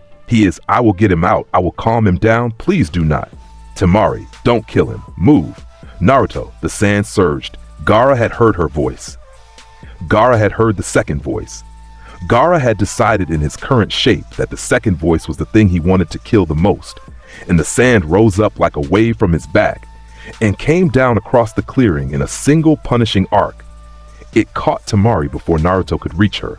She hit the ground hard. Naruto was already moving. He moved at a speed his coat could barely keep up with. He covered the 20 feet between him and her in 3 strides. He scooped her off the dirt 1 second before Gaara's second sand arm came down where her body had been, and he caught her against his chest and turned the momentum into a long, low slide across the forest floor that took both of them behind the cover of a thick oak. She was breathing. She was shaking. There was blood on her temple. Her teal eyes were enormous. "He is a monster, Naruto," she whispered. The voice cracked all the way through. "You cannot beat him. Nobody can beat him in that form. Run. Take Sasuke. Take Sakura. Take me. Take all of us, please." Naruto looked down at her. His expression did not change. He had a hand under her shoulders. He had another at her back. His grip on her did not loosen. He brought his face 2 inches from hers. "I build monsters for a living." She stared at him. He set her down against the trunk of the oak. He pulled a length of bandage out of his sleeve and pressed it to the cut on her temple in a single quick motion, and then he was gone, walking out into the clearing on the long, even strides of a man going to work. Temari watched him go. She watched him bite his thumb. She watched him slam both hands into the ground. She watched the ground tear open. The earth split in a circle 30 yards across. Trees came down. The shockwave threw birds out of the canopy. A long groan rose out of the dirt. The groan of something massive moving for the first time in a long time. And then the earth heaved upward, and a shape that was bigger than the trees rose out of it, and Temari forgot how to breathe. The Titan. It came up out of the ground in slow, heavy stages. Its head broke the canopy first, a great, eyeless, plated thing the size of a barn, with a single Uzumaki spiral carved across its forehead in seal ink that had been etched with the corner of a knife and Jiraiya's blood and Naruto's both. Its shoulders followed. Its arms came free of the dirt, 6 arms total, each as thick as a house. Its torso climbed out next, plate by plate, and around its chest a red glow had begun to pulse. A red glow that anyone in the land of fire would have known the source of if they had been close enough to see it. A fraction of Kurama's chakra, channeled through his seal, sealed inside the Titan's heart by a seal work only an Uzumaki could perform. Activated for the first time today, Naruto stood on top of its head with his coat moving around him in the wind.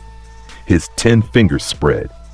Wind-natured chakra threads stretched out across the battlefield from every fingertip. Long, white-hot lines of cutting wind that ran from his hands down across the Titan's frame and out into the clearing in a web of strings that ran for half a kilometer in every direction. They webbed across Gaara's transformation. They webbed across the trees. They webbed across the air. The sand demon, Shukaku, full form now, 400 feet of tanuki sand howling at the moon, raised its head and saw the Titan rising across the forest in front of it. It roared. Temari had her hands over her mouth. She was watching from behind the oak with eyes that had never been so wide in her life. Shukaku came at the Titan first. The sand demon launched a great sweeping arm at the Colossus. The Titan brought up 2 of its 6 arms and caught the strike between iron palms. The forest around them flattened in a single shockwave. Trees went down for 100 yards in every direction. Birds scattered. Smoke rose. The Titan turned its head, and where its eyes should have been, the seal on its forehead glowed red. The Titan's 4th arm came up and struck Shukaku in the side. The sand demon staggered. The earth under its feet caved in. A chunk of the Titan's iron knuckles came back covered in compacted sand and chakra and a fine dust of crushed wind. Naruto's fingers moved. The wind-natured threads went to work. They sliced through the lower of Shukaku's left arms. The arm fell off, The sand of the arm came apart in a great thin sheet and rained down on the forest floor. Shukaku howled. It tried to reform. Naruto's threads cut through the air where the reformation was happening, severing the demon's chakra control over the sand at the joint, and the arm did not come back. He moved his fingers again. He sliced through the lower right arm. The right arm fell. He sliced through the lower jaw of the demon. The lower jaw fell. He sliced through the tail. The tail fell. The threads were everywhere, and they were everywhere at the speed of wind. And Shukaku could not hit something it could not see, and the threads kept cutting. The upper left arm, the upper right arm, the torso plating on the demon's back, the lower legs, the thighs, until the great sand demon was a torso wobbling on a stump in the middle of a forest that was disintegrating around it. Shukaku tried to roar one more time. Naruto's threads found the seal on Gaara's forehead, deep inside the demon's body where the boy was strapped into the chakra at the heart of the construct. He pulled. He pulled with both hands. He pulled with his whole body. He pulled with the strength of a 12-year-old Uzumaki who had built a forest of monsters and was finishing the job he had started. The threads ripped Gaara's sleeping body out of Shukaku's center in a single violent yank. The demon stopped roaring. The sand fell. It came down in a great soft rain across the forest floor that lasted for 40 seconds and turned the clearing into a desert. The Titan stood in the middle of the desert, with its 6 arms slowly lowering, and its forehead seal slowly dimming, and its plate slowly cooling, and it went very still as Naruto stepped down off its head onto its shoulder, and from its shoulder onto the dirt. Gaara was unconscious in his arms. The redhead's face was wet. There were tears on his cheeks that he had not been crying. His mouth was open. He was breathing. He was a boy again. He was a small, thin boy with red hair and a tattoo on his forehead, and a brother and a sister who loved him, and he was unconscious. And he was going to wake up later in a hospital bed in Konoha with his sister's hand in his. Naruto walked across the clearing toward the oak. He stepped over fallen branches. He stepped over chunks of the Titan that had come loose during the fight. He stepped through a foot of sand. The Titan stayed where it was. He would resume control of it later. For now, it could rest. Tamari was sitting against the oak with her hands in her lap. The cut on her temple was still bleeding. Her teal eyes were wet. Her fan was lying in the dirt beside her. He stopped in front of her. He laid Gaara on the grass at her side where she could touch him. He stayed crouched. He looked at her. His bandaged hand extended toward her. The cloth was cut open in 2 places. There was blood coming through it. His blood, where the threads had bitten into his fingers in the last pull. The hand was steady. The hand had not been still for an hour. The hand was steady now because she was looking at it. He spoke. "Your village is broken, Tamari." The wind in the clearing died down. The sand stopped moving. Somewhere beyond the trees, the village was still on fire, and the Hokage was still on the rooftop, and the war was still happening. And 1,000 other things were still happening that did not belong in this moment. He held out his hand. "Stay with me. I'll help you rebuild it." She looked at his hand. She looked at him. She looked at her brother on the grass at her side, and at the blood on the bandage, and at the way the boy in front of her was kneeling in the dirt of a battlefield he had just rewritten the geography of, and the way his coat was still moving in the breeze, and the way his eyes were the color of a sky after a storm. She reached out, her fingers slid into his. They intertwined. She did not let go. The war was still going on a kilometer away. The Hokage was, in that moment, dying on a rooftop. Sasuke was bleeding into Sakura's lap on the way back to the village gate. Kakashi was 3 rooftops over, fighting a wall of sound shinobi alone. Orochimaru was about to flee. Jiraiya was about to arrive too late. The world was breaking and being remade in 100 places at once. In the clearing, a boy in a black coat held a girl's hand in his bleeding fingers, and a redhead breathed slowly between them. And the Titan stood watch over the 3 of them with its arms folded across its chest. Tamari did not say anything. She could not. There were tears running down her cheeks now, slow ones, the kind of tears that come when a person realizes they have just stopped being alone in a way they had thought was permanent. She tightened her grip on his hand. He tightened his back. He did not look away from her face for a long time. The wind moved through the forest. The Titan loomed. Smoke rose from the village. Somewhere a long way off, a boy had stopped waiting many years ago and built a world of his own. And the girl in front of him had just walked into it, and the door had closed behind her. She would not leave. Neither of them would. The next part of this story begins where this one ends, with the world burning and two pairs of fingers locked together in the wreckage of an invasion, and a Titan watching, and a fox at heel, and a reaper waiting in the wings, and a boy in a black coat who is about to find out that the sand princess he just rescued is going to change everything he thought he knew about the way his hands could be used. But all of that is for later. For now, she holds his hand. For now, he lets her. For now, the world can wait. For now, she holds his hand. For now, he lets her. For now, the world can wait. Then the world stops waiting. The first thing that breaks the quiet is the sound of a far-off horn from the direction of the village. The long, mournful note Konoha uses to call every able shinobi to the walls. The note nobody in the land of fire has heard in 12 years. The note carries across the trees. It rolls over the desert of fallen sand. It moves through the clearing like a hand laid against the chest. Tamari's grip tightens on his fingers. "That horn is for the Hokage," she said. Her voice was hoarse. Her teal eyes had gone wide again. "That horn only sounds when..." "I know." He stood. He did it without letting go of her. He pulled her up with him in one motion that turned the kneeling clasp of their hands into a standing one, and his coat moved in the wind around them, and Gaara breathed slowly on the grass at their feet, and the Titan loomed 100 yards behind them with its arms folded across its iron chest like a guardian put there by an older god. "Sasuke needs a medic," Naruto said. "Your brother needs a bed, and the village needs me. Naruto, stay with him." His voice was even. "I'll send a team back for you both. The road to the wall is open. I cleared the trees on the way in. You can rest here until I send for you." She stared at him. He did something he had never done before. He brought her hand up to his mouth and pressed his lips against her knuckles for half a second. Fast, dry, the kind of gesture a man makes when he has decided something he had been pretending he had not decided. And then he set her hand down and turned and walked. The Titan turned with him. It came down off its watch in a long, heavy step that flattened a stand of saplings and shook the dirt for 50 yards in every direction.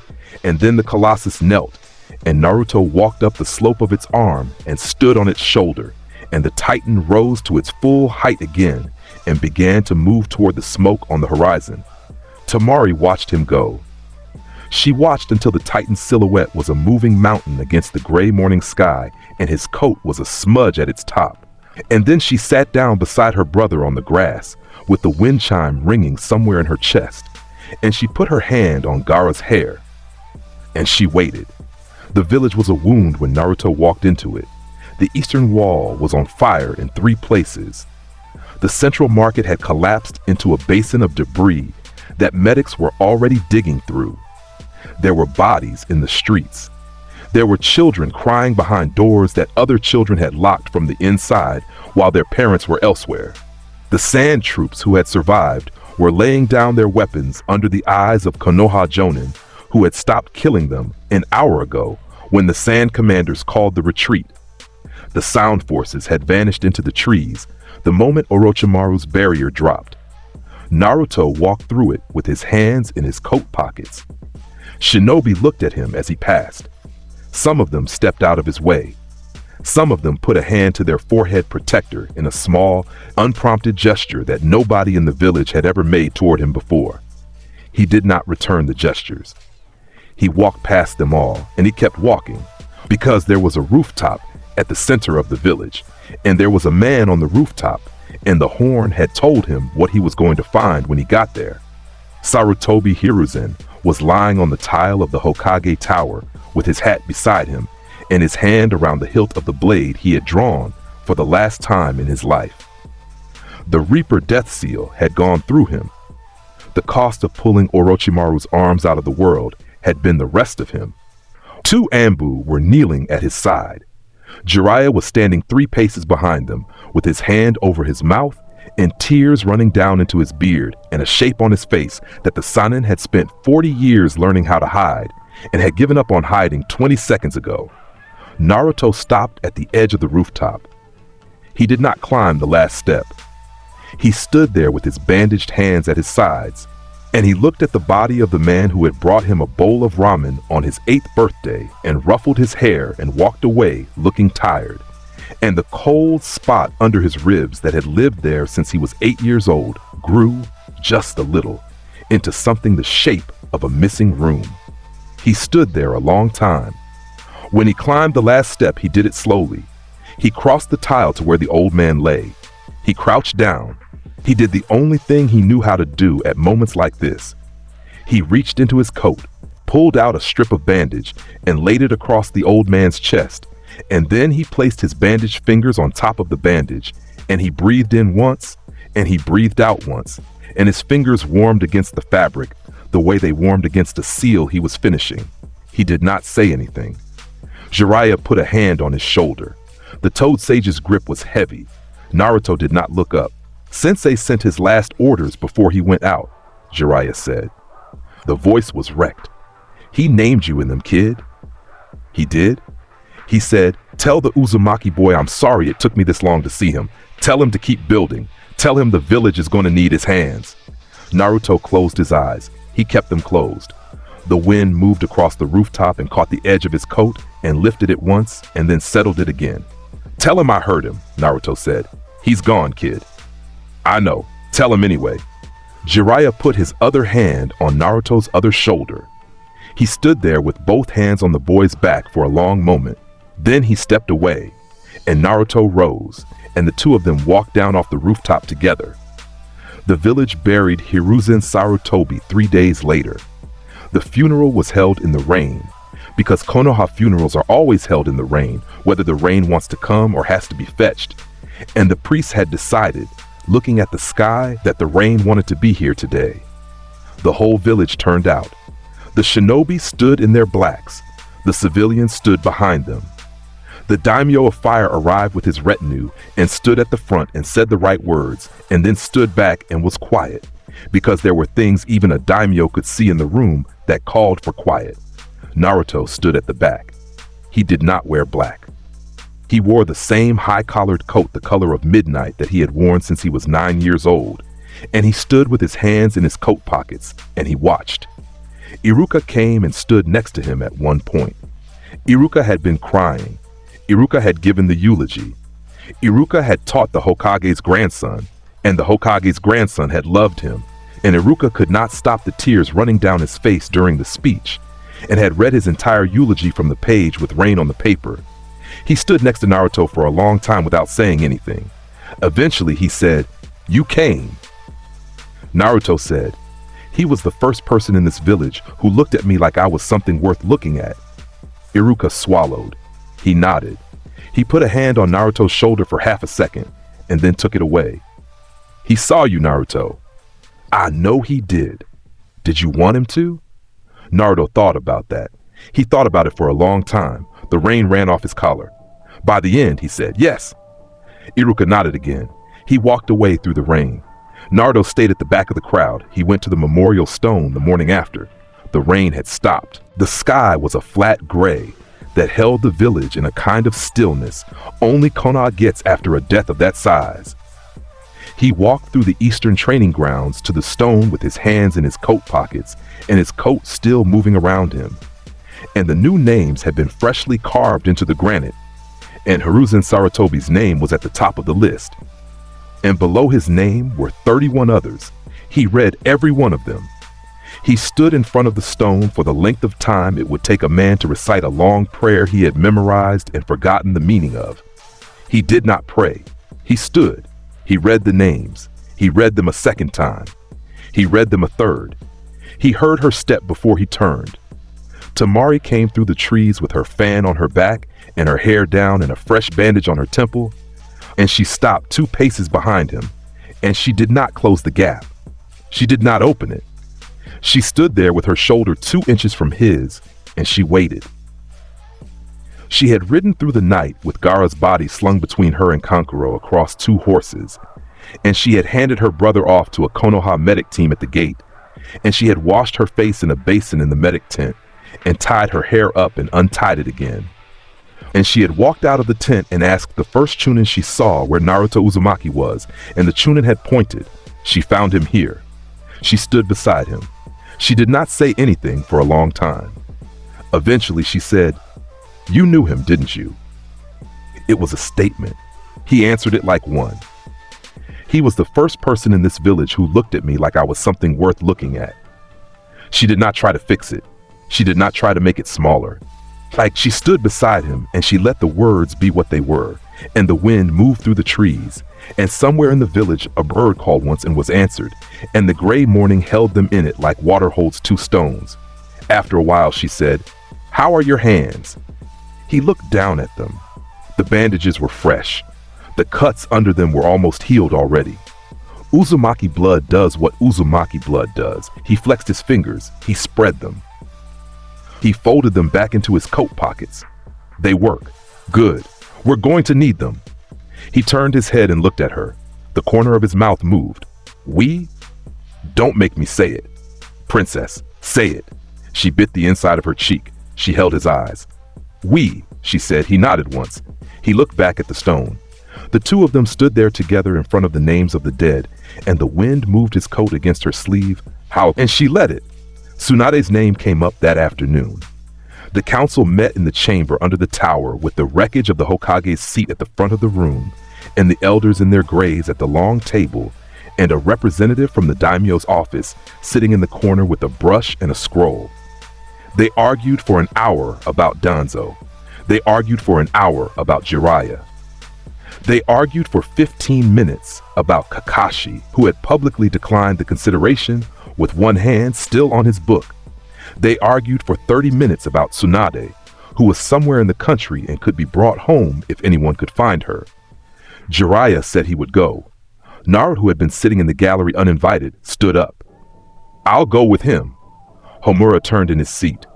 "This is a closed council. You opened the gallery. I came up the stairs.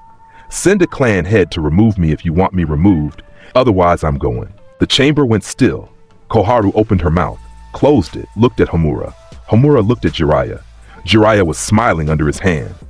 Danzo, sitting at the far end of the table with a single visible eye fixed on Naruto, did something complicated with his jaw and said nothing. "We leave at dawn," Jiraiya said. "Dawn works." He turned. He walked down the gallery stairs. He walked out of the chamber. He found Kakashi at the gate before sunrise the next morning. Kakashi was sitting on the wooden bench outside the guard post with his book open in one hand and a steam-warm bottle of milk in the other, and he closed the book when Naruto came down the path with Jiraiya 20 paces behind him, and he stood up. "You're leaving." For a while. Kakashi looked at him for a long time. The single visible eye crinkled. "You're going to come back as somebody this village cannot ignore." "I never could be ignored, Sensei. If the village just preferred to try." Kakashi laughed. The laugh was short. He reached into his vest. He pulled out a strip of cloth, black, edged in green, with the Konoha symbol stitched into one corner. He held it out. "My old field scarf. From my first Anbu squad. I do not need it anymore. You might." Naruto took it. He looked at it in his hand. He folded it once. He tucked it into the inside pocket of his coat next to the storage seals.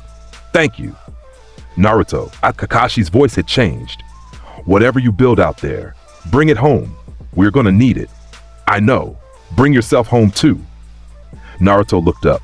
He held the visible eye for a long beat. That was always the plan. He walked through the gate. Jiraiya fell into step beside him.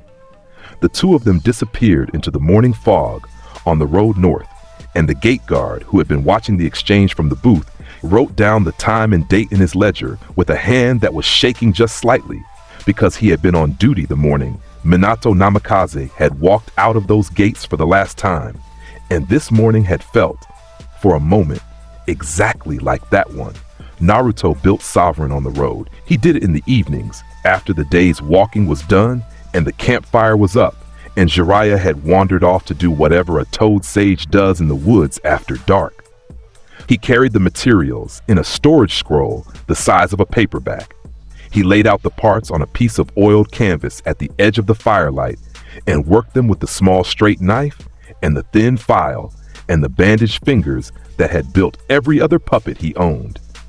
The frame was something he had been sketching for 2 years. It was humanoid. It was 7 feet tall when fully assembled, and the bones of it were carved from the white wood of a tree the Uzumaki had grown for sealing work. A tree whose grain held ink the way other woods held water. The joints were ivory colored. The chest plate was a single curved sheet of polished birch with 27 sealing arrays carved into the inside surface in concentric rings. The face was a featureless plate. He had decided long ago that a puppet that could express something could be tricked into expressing the wrong thing. He worked on it across 2 countries. Jiraiya watched him work for 2 days and said nothing. On the 3rd night, he sat down on the other side of the fire with a sake flask and a long, considering expression, and he watched Naruto fit the last seal of the chest plate to the inner frame, and he said, "You're going to terrify this world." Naruto did not look up from his hands. "I know." Most kids your age are terrified of the world. Most kids my age were given a chance to be terrified of it before it could terrify them. I missed that window. Jiraiya laughed. He drank from the flask. He kept watching. "You know what that thing is going to do, right? It's going to take whatever the strongest enemy I face throws at it, and it's going to give it back to them 3 times harder. That is a hell of a design philosophy. It's an Uzumaki design philosophy, Sage. We invented it." Jiraiya laughed again. He drank. He stayed at the fire for another hour. When he finally got up to roll out his bedroll, he put a hand on Naruto's shoulder in passing and squeezed it once, and Naruto kept working, and the seal on the chest plate of Sovereign warmed under his fingers as the ink lines came alive for the first time. They reached the crossroads outside the small fire country town of Tanzaku 2 weeks later. The crossroads was the kind of place where 4 roads met under a single old plum tree. There was a tea house 50 paces up the eastern road, and a roadside shrine 100 paces up the western road, and a stretch of paddy fields running off into the distance to the north, and a low stone bridge over a stream to the south. The plum tree was in late flower. The petals were on the ground in a soft pink ring under the canopy. Orochimaru was standing in the middle of the ring. Kabuto was 3 paces behind him.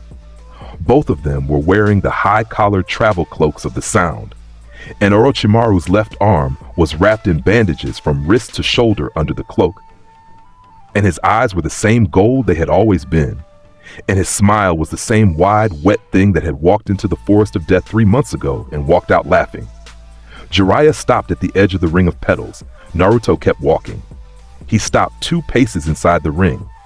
He looked at the snake Sanin without any change of expression at all. "You followed us," Naruto said. "I waited for you, dear. There is a difference." "There is. You've been waiting at this crossroads for 3 days, judging from the boot impressions on your right side. You've been sleeping at the shrine. Kabuto's been getting your meals from the tea house. Was Tanzaku full?" Orochimaru's smile widened. "You are a delight. Get to the offer, Snake.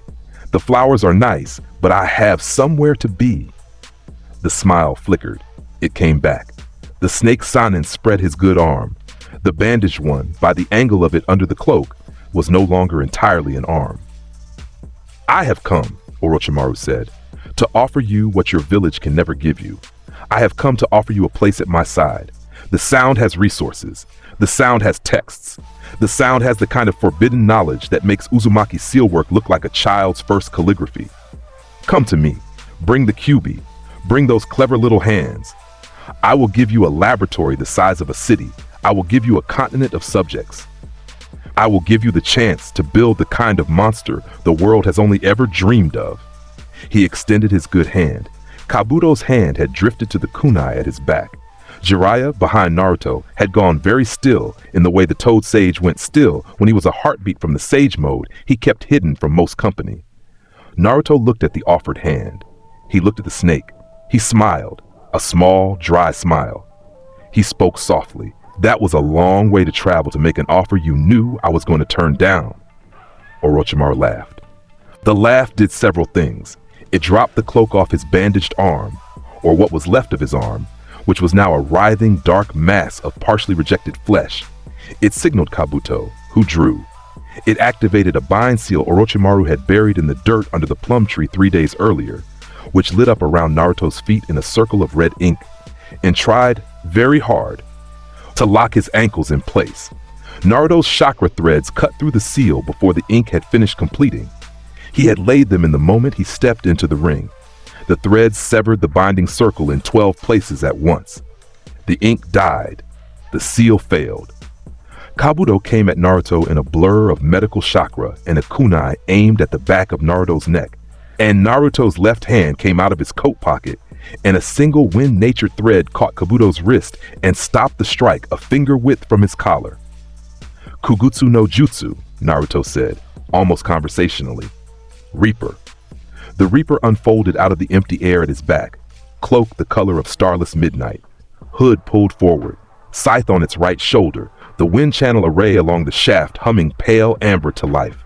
The puppet stepped into existence at Naruto's right side and brought the scythe down in a low, drawing arc that caught Kabuto in the flank and opened a long, deep wound from rib to hip in the same motion that took him off his feet. Kabuto rolled. He came up with both hands glowing green. The medical chakra closed the wound by half before he even hit his feet. "Sage!" Naruto called over his shoulder. "On it!" Jiraiya moved. Sage mode boots hit the dirt. The toad sage was at Kabuto in 3 steps, and the medic was suddenly fighting for his life on the western edge of the ring, and the plum petals were flying in the air around them like a snow. That left Orochimaru. The snake Sanin had not moved. He was watching Naruto.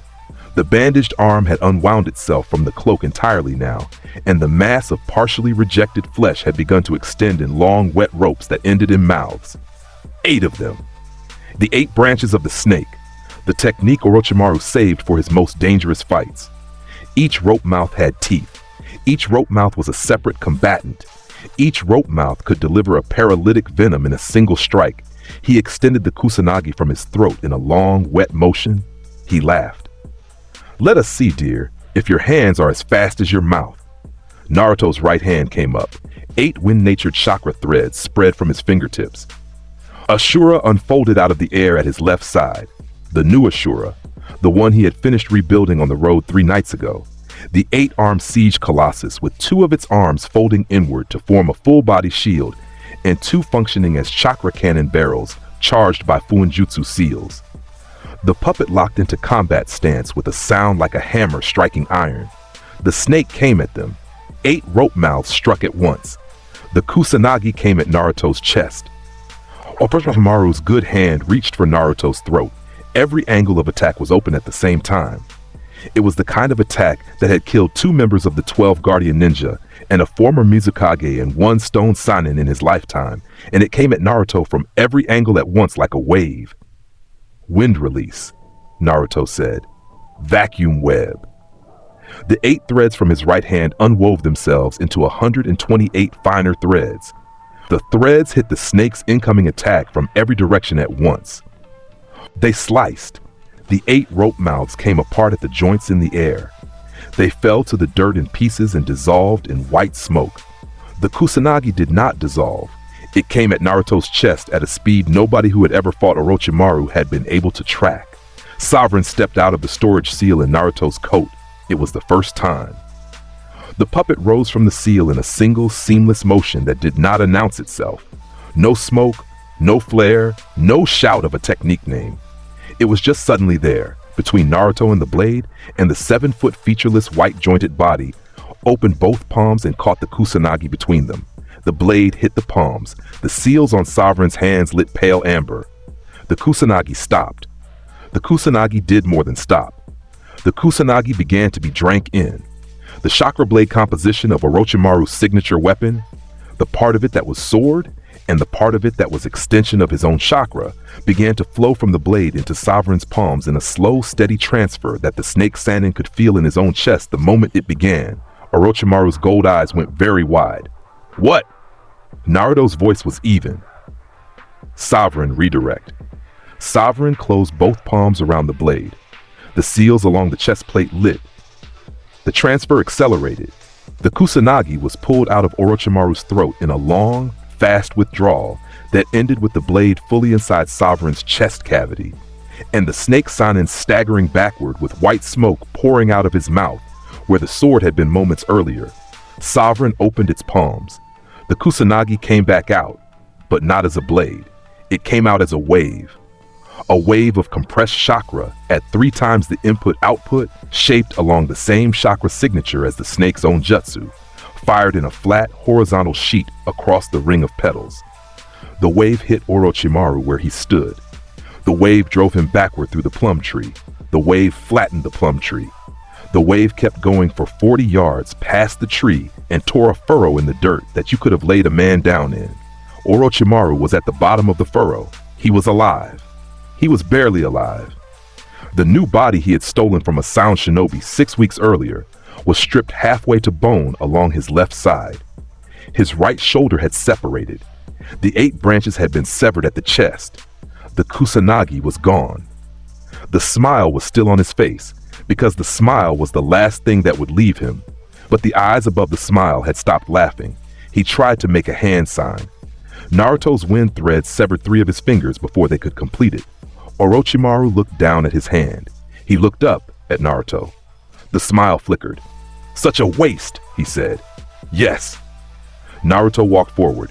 He stopped at the edge of the furrow. He looked down at the man who had murdered his Hokage. He crouched. "He deserved better than you." And then Orochimaru opened his mouth to answer. Naruto pressed an explosive tag against the man's chest.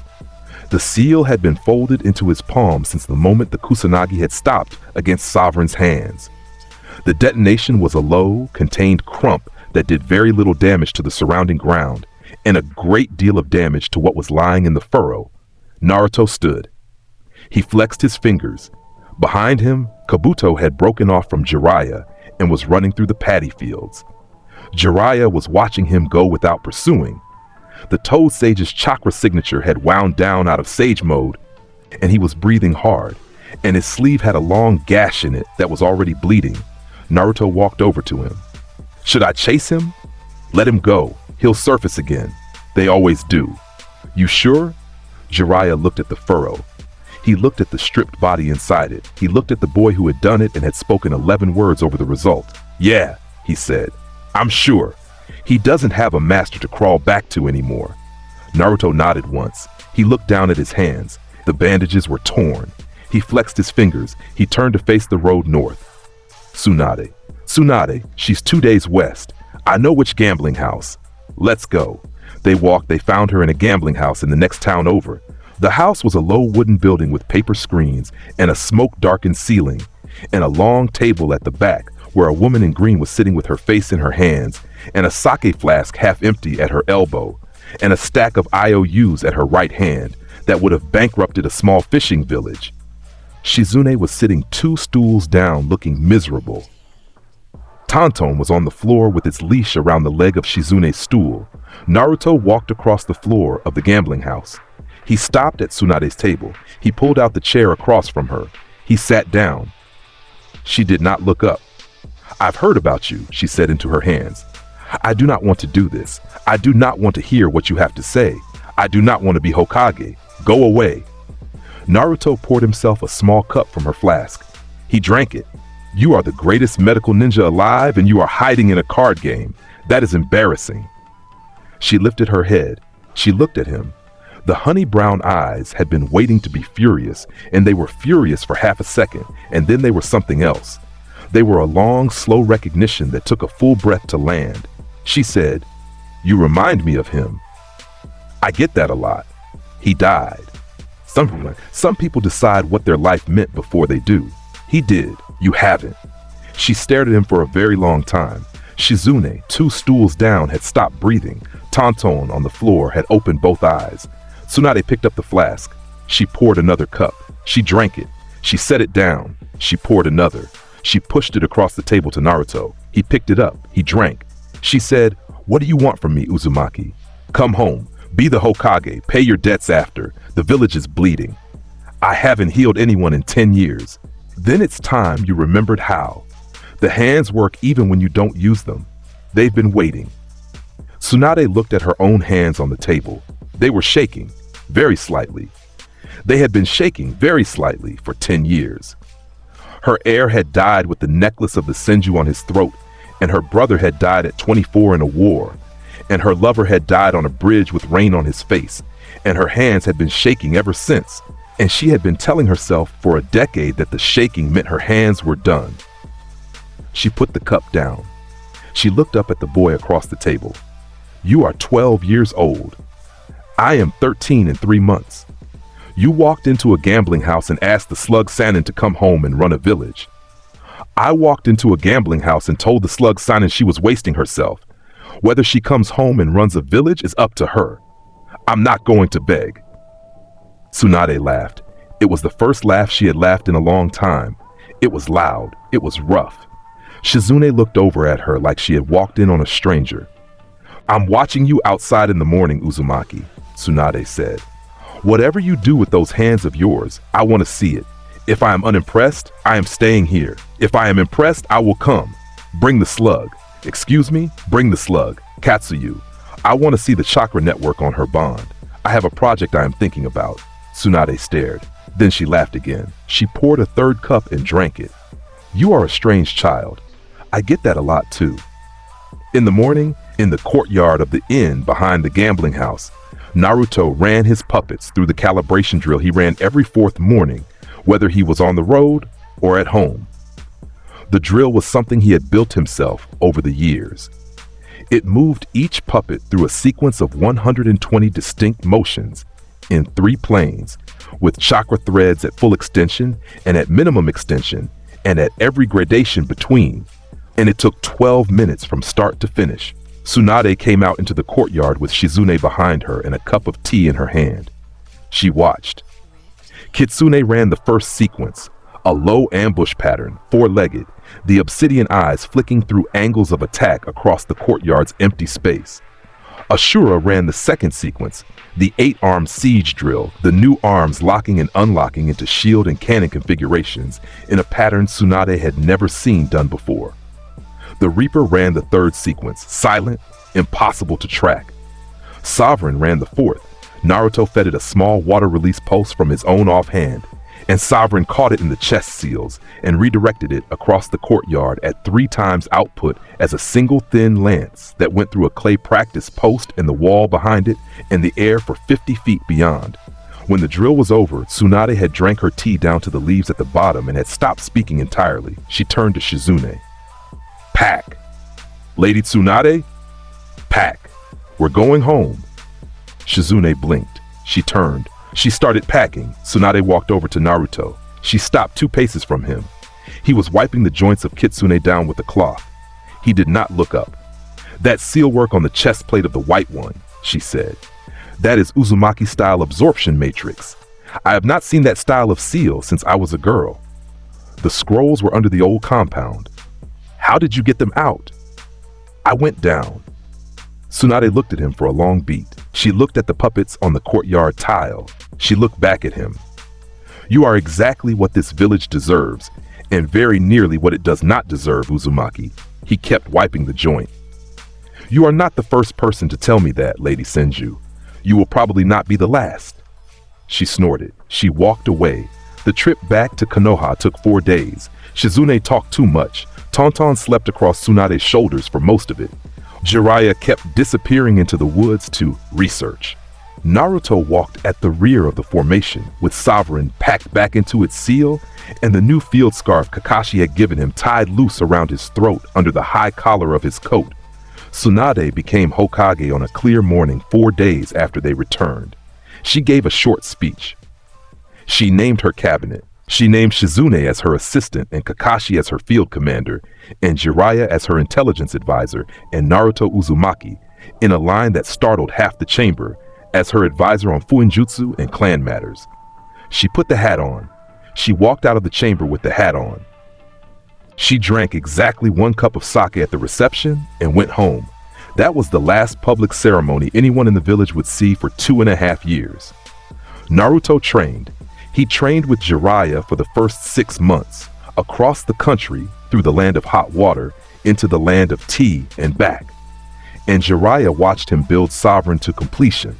watched him refine the wind threads from 10 to 15 to 20 to 25, watched him learn to maintain the Titan's seal from 1,000 miles away with a single dedicated chakra string sewn through his coat lining. Jiraiya taught him Sage chakra and he failed to take to it.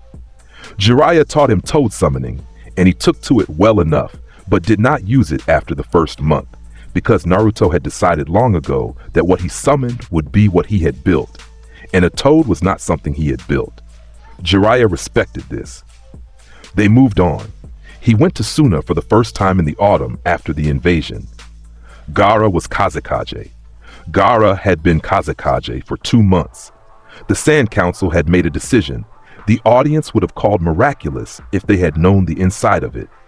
They had decided that the boy who had nearly killed half the village in the desert, the boy who had been born a weapon and had walked off a battlefield in the arms of a Konoha shinobi as a person, the boy who was the son of the previous Kazekage and the holder of Shikaku, was their best chance of becoming something other than what they had been. He had taken the seat. He had begun to fix what his father had broken. Naruto walked to the gate of the sand village in the middle of a sand-clear afternoon with his coat moving in the dry wind, and his hands in his pockets and a sealing scroll under his arm that contained gifts for the new Kazekage and his sister. Gaara was at the gate. He had walked down to meet him personally, because Gaara had been counting the days as well, and had decided he was not going to pretend he had not been. He stood at the gate with his arms folded and his red hair against the desert sky and his pale eyes on Naruto's face. "You are here," Gaara said. "I am. You are late." Naruto looked at the gate. He looked at the village beyond it. He looked at the new Kazekage's coat on Gaara's shoulders. Good fit. Tamari was standing 3 paces behind her brother. She had her arms crossed. She was wearing a fresh sash and her hair was up, and she was glaring at him in the way she glared at him when she was happy he had arrived and refused to admit it. She tilted her chin. "Took you long enough. I had a Hokage to bury, a Sannin to discourage, a successor to fetch, a puppet to finish. Apologies, princess." "Don't princess me at the gate of my own village. I'll princess you wherever I want." Gaara coughed.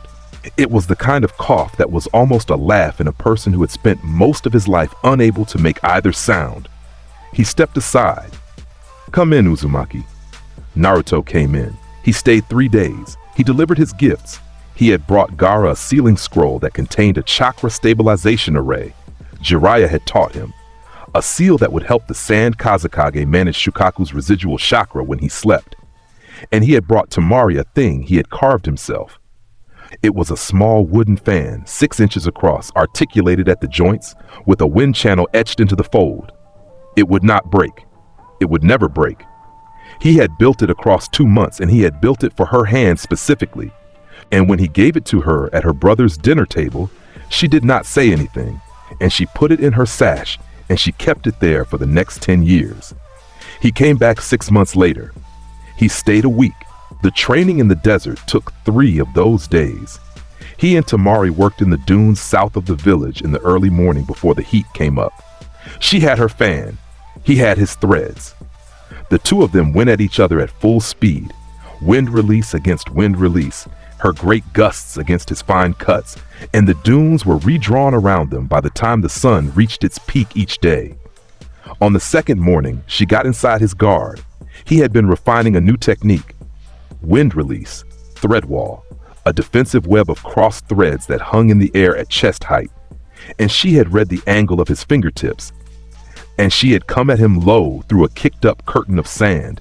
And she had crossed the thread wall before it set and put the closed tip of her fan against his sternum. She froze there with the fan against his chest. He froze with his hand against her wrist, where he had caught her at the last possible heartbeat. The dust settled around them. The sand was bright in the morning. Her teal eyes were 2 inches from his. She was breathing hard. Her sash was loose. Her hair had come out of its tie. She said, "I won." He said, "You did." She did not move the fan. He did not move the hand on her wrist. She said, "Are you going to do something about it?" He said, "I am thinking about it." She said, "Think faster." He kissed her in the desert at full noon with the fan still against his chest. She kissed him back. The fan stayed where it was for a long time. Then she took her hand away from the handle and she put it in his hair, and his other hand came up to the back of her neck, and the sand kept settling around them. And somewhere in the village a horn was blown for the start of midday, and they did not hear it. When she pulled back, she said, "Took you long enough." He said, "You said that at the gate. I'll keep saying it until it sticks." He laughed. It was a low laugh. It was the first laugh she had heard from him that was not dry. They did not finish the training session. They went back to the village. They ate at her brother's house. Gaara watched them across the table without saying anything.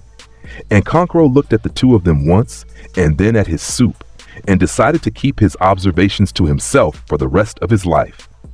Naruto came back the third time the week before everything started. He was bigger now, 2.5 years older. The coat fit him properly now.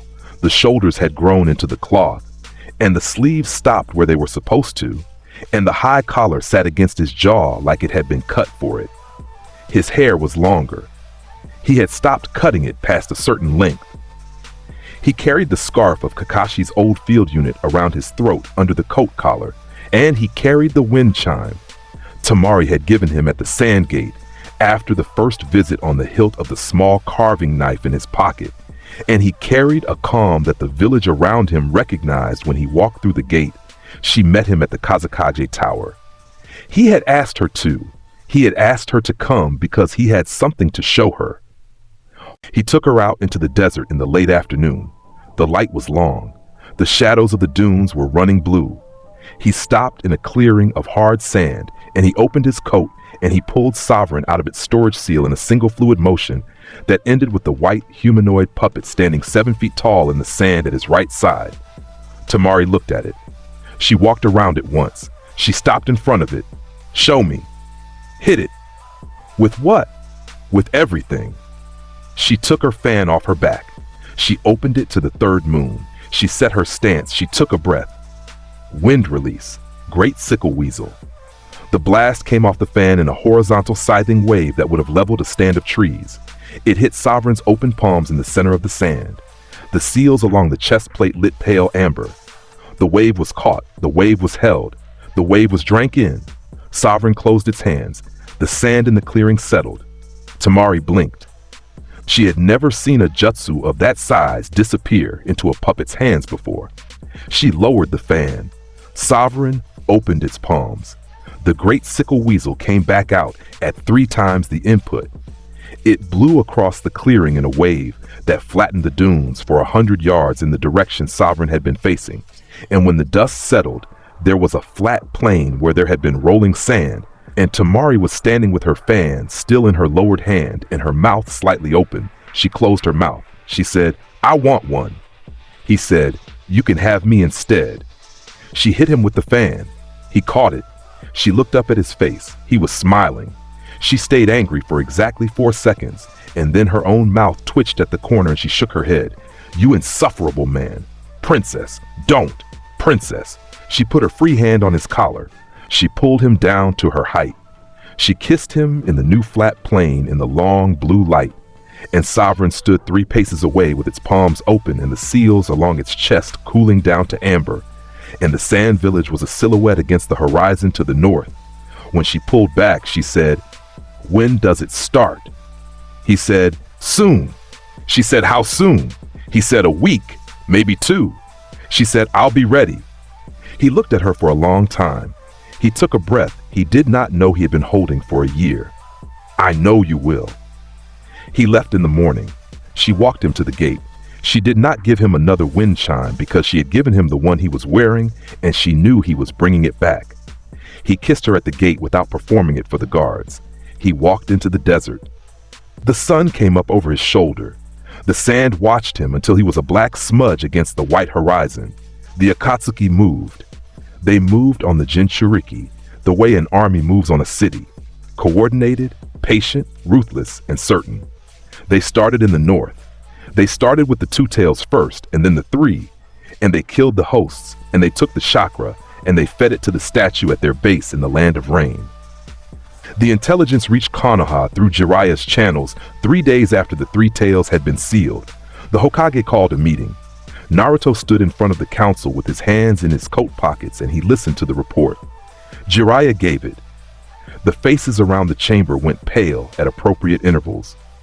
When the report was over, Tsunade looked at Naruto, and Naruto looked back at her, and the chamber waited. He said, "Let them come." Naruto, "Let them come, Hokage. I have been preparing for them for 2 years. I have been waiting for them to do exactly this. They are going to come for me. They are going to come for Gaara. I am going to be in Suna when they come for Gaara, because I have already arranged it with Sand Council, and I'm going to handle them there. The Akatsuki will come to me. They will come to me one at a time or in pairs, and they will come and the organization will end." The chamber was quiet for a long beat. Danzo in the corner said, "And if you fail?" Naruto turned his head toward him. "I will not fail." It was the way he said it that ended the conversation. Tsunade nodded once. She said, "Go, take whatever you need. Take whoever you need." He took Sovereign. He took everything else. He went to Suna. Deidara came across the dunes on the third night. He came on a clay bird the size of a cottage, with the moon behind him and the silhouette of his cloak black against the desert sky, and the C3 art bomb in the bird's belly was already armed and counting down. He had been told that the Sand Kazekage would be on the rooftop of the Kazekage Tower at this hour, alone, working late on policy reports. The intelligence had been good. It had even been true 2 weeks earlier, before Naruto Uzumaki had arrived in Suna and quietly rearranged the Kazekage's schedule. The clay bird crossed the wall of the village and dropped its payload over the tower. Sovereign came up off the rooftop to meet it. The puppet rose from a storage seal on the floor of the Kazekage's office where Naruto had set it that afternoon. It came up through the open skylight and stood on the roof with its palms open. The C3 art bomb dropped into the open palms. The detonation never finished. The chakra of the bomb flowed into Sovereign's chest seals in a long, even draw that turned the falling clay sphere from a weapon into a quiet, glowing offering. Sovereign closed its palms around what was left of the clay. The seals along the chest plate burned a steady amber. The puppet looked up at the sky. Naruto stepped out of the tower's shadow at the edge of the rooftop. He had been waiting on the roof for an hour. He had heard the bird come over the wall. Deidara, on the bird, was staring down at the rooftop. His mouth was open. The C3 had been the largest bomb he had built in 3 months, and it had simply gone away into the white puppet's hands. "Kazekage," Deidara started, in the voice he used when he was talking himself through a thing he could not understand. "He's asleep," Naruto said. "He needs his rest. I'll be handling this." He raised his right hand. Sovereign opened its palms. The C3, redirected at 3 times input-output, fired upward in a single compressed beam that hit the clay bird directly in its belly. The bird came apart in the air. Deidara was thrown sideways off it. He fell 40 feet. He hit the rooftop tile of a neighboring building on his back. He got up. He was bleeding from his nose and from a cut on his forehead and from the long, ugly scrape on his arm where the bird's wing had broken on the way down. He got his hands into the clay pouches at his hips. Naruto's wind threads cut both of his wrists before he could finish a single shape. Deidara stared at his own hands. The mouths and the palms had been severed at the connective tendons. The hands were no longer a weapon. They were 2 hands. They had blood running off the fingers. He looked across the rooftops at the boy in the black coat. "Your art is impressive," Naruto said. "It just has a receiver now." Naruto's threads moved. The wind-natured strings wrapped around Deidara's neck, his chest, his waist, his ankles. They lifted him off the rooftop. They held him in the air against the moon for a single long heartbeat. Then they tightened, all of them at once, and the bomb maker of Iwa, the man who had killed 2 Sand Jonin and a Chunin team and a small village's worth of civilians on the way to this rooftop, came apart without ever getting a chance to hear his own art one last time. Naruto walked over the edge of the roof. He landed on the next roof down. He looked at what was left. "Your art was loud," he said into the desert wind. "I prefer quiet." He put his hands in his coat pockets and went down to the street. Sasori came 2 days later. He came alone.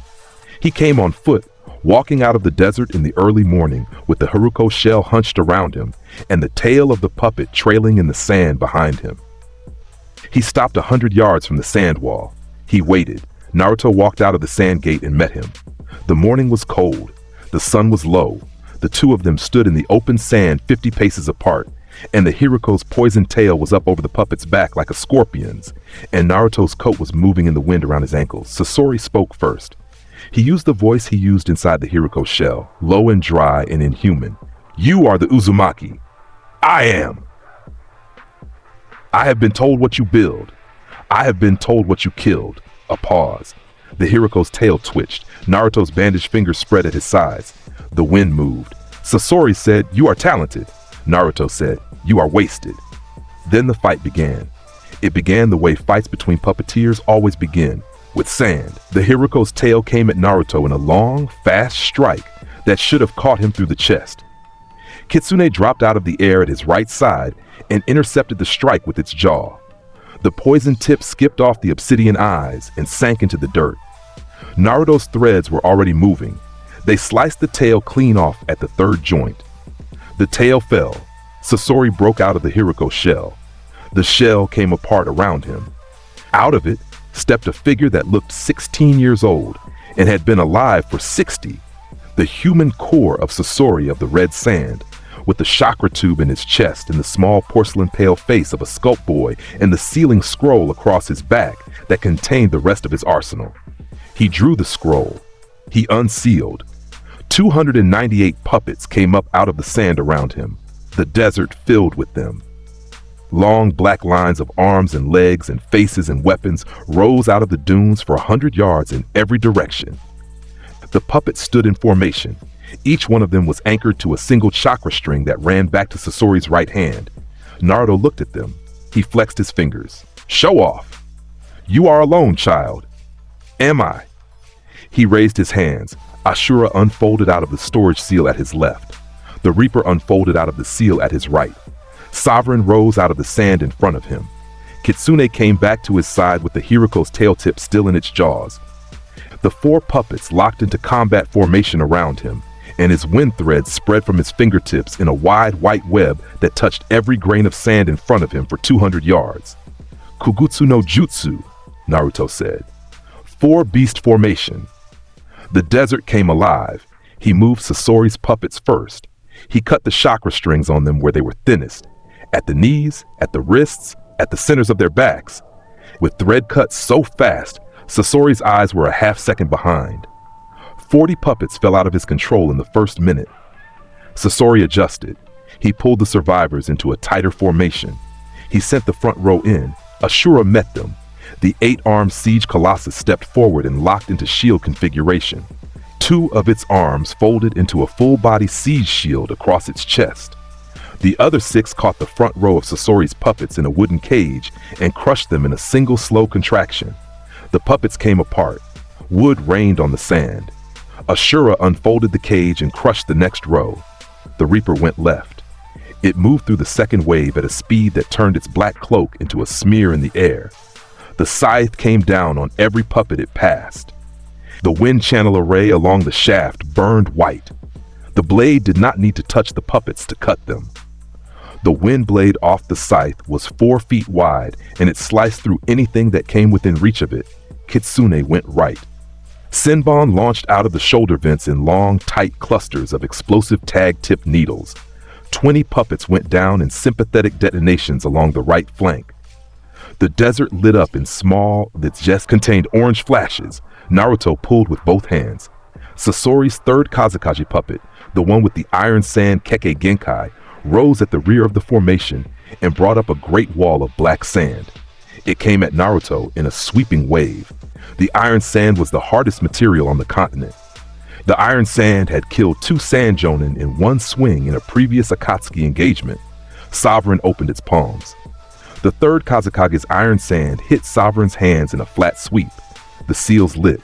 The iron sand began to drain into the chest plate. The wave came apart at the contact point. The control over it slipped. Naruto's wind threads cut through the dissipating sand cloud and severed the chakra string between Sasori and the third Kazekage puppet At the connection point in its skull, the third Kazakage puppet dropped. Sasori brought up the parent and child. It was the technique he had built his reputation on. Two puppets fighting as one, twin frames operating in such tight coordination that the seam between them was invisible, the strikes overlapping, every blade in the air at once. The parent and child came at Naruto across the sand at a speed even his wind threads had to track carefully. Ashura met it. The 8 arms moved in a configuration Naruto had drilled for 14 months. 2 hands took the parent's blades. 2 hands took the child's blades. 2 hands locked the parent's joints. 2 hands locked the child's joints. The shield arms folded out. The cannons charged. Naruto pumped a single thread of chakra into the seal at Ashura's chest. The cannons fired. The blast caught both parent and child in their shared center and reduced them to splinters in a single hot flash that left a circle of glass sand on the desert floor. Sasori took a step backward. He had not done that in 20 years. He looked at the field around him. 298 puppets had become 30. The 30 came at Naruto in a wave. Naruto's threads went through them like a hand through smoke. The 30 became 8. The 8 became 3. The 3 became 1. The 1 came at Naruto with both blades drawn and a poison tip and a smile carved into its painted wooden face.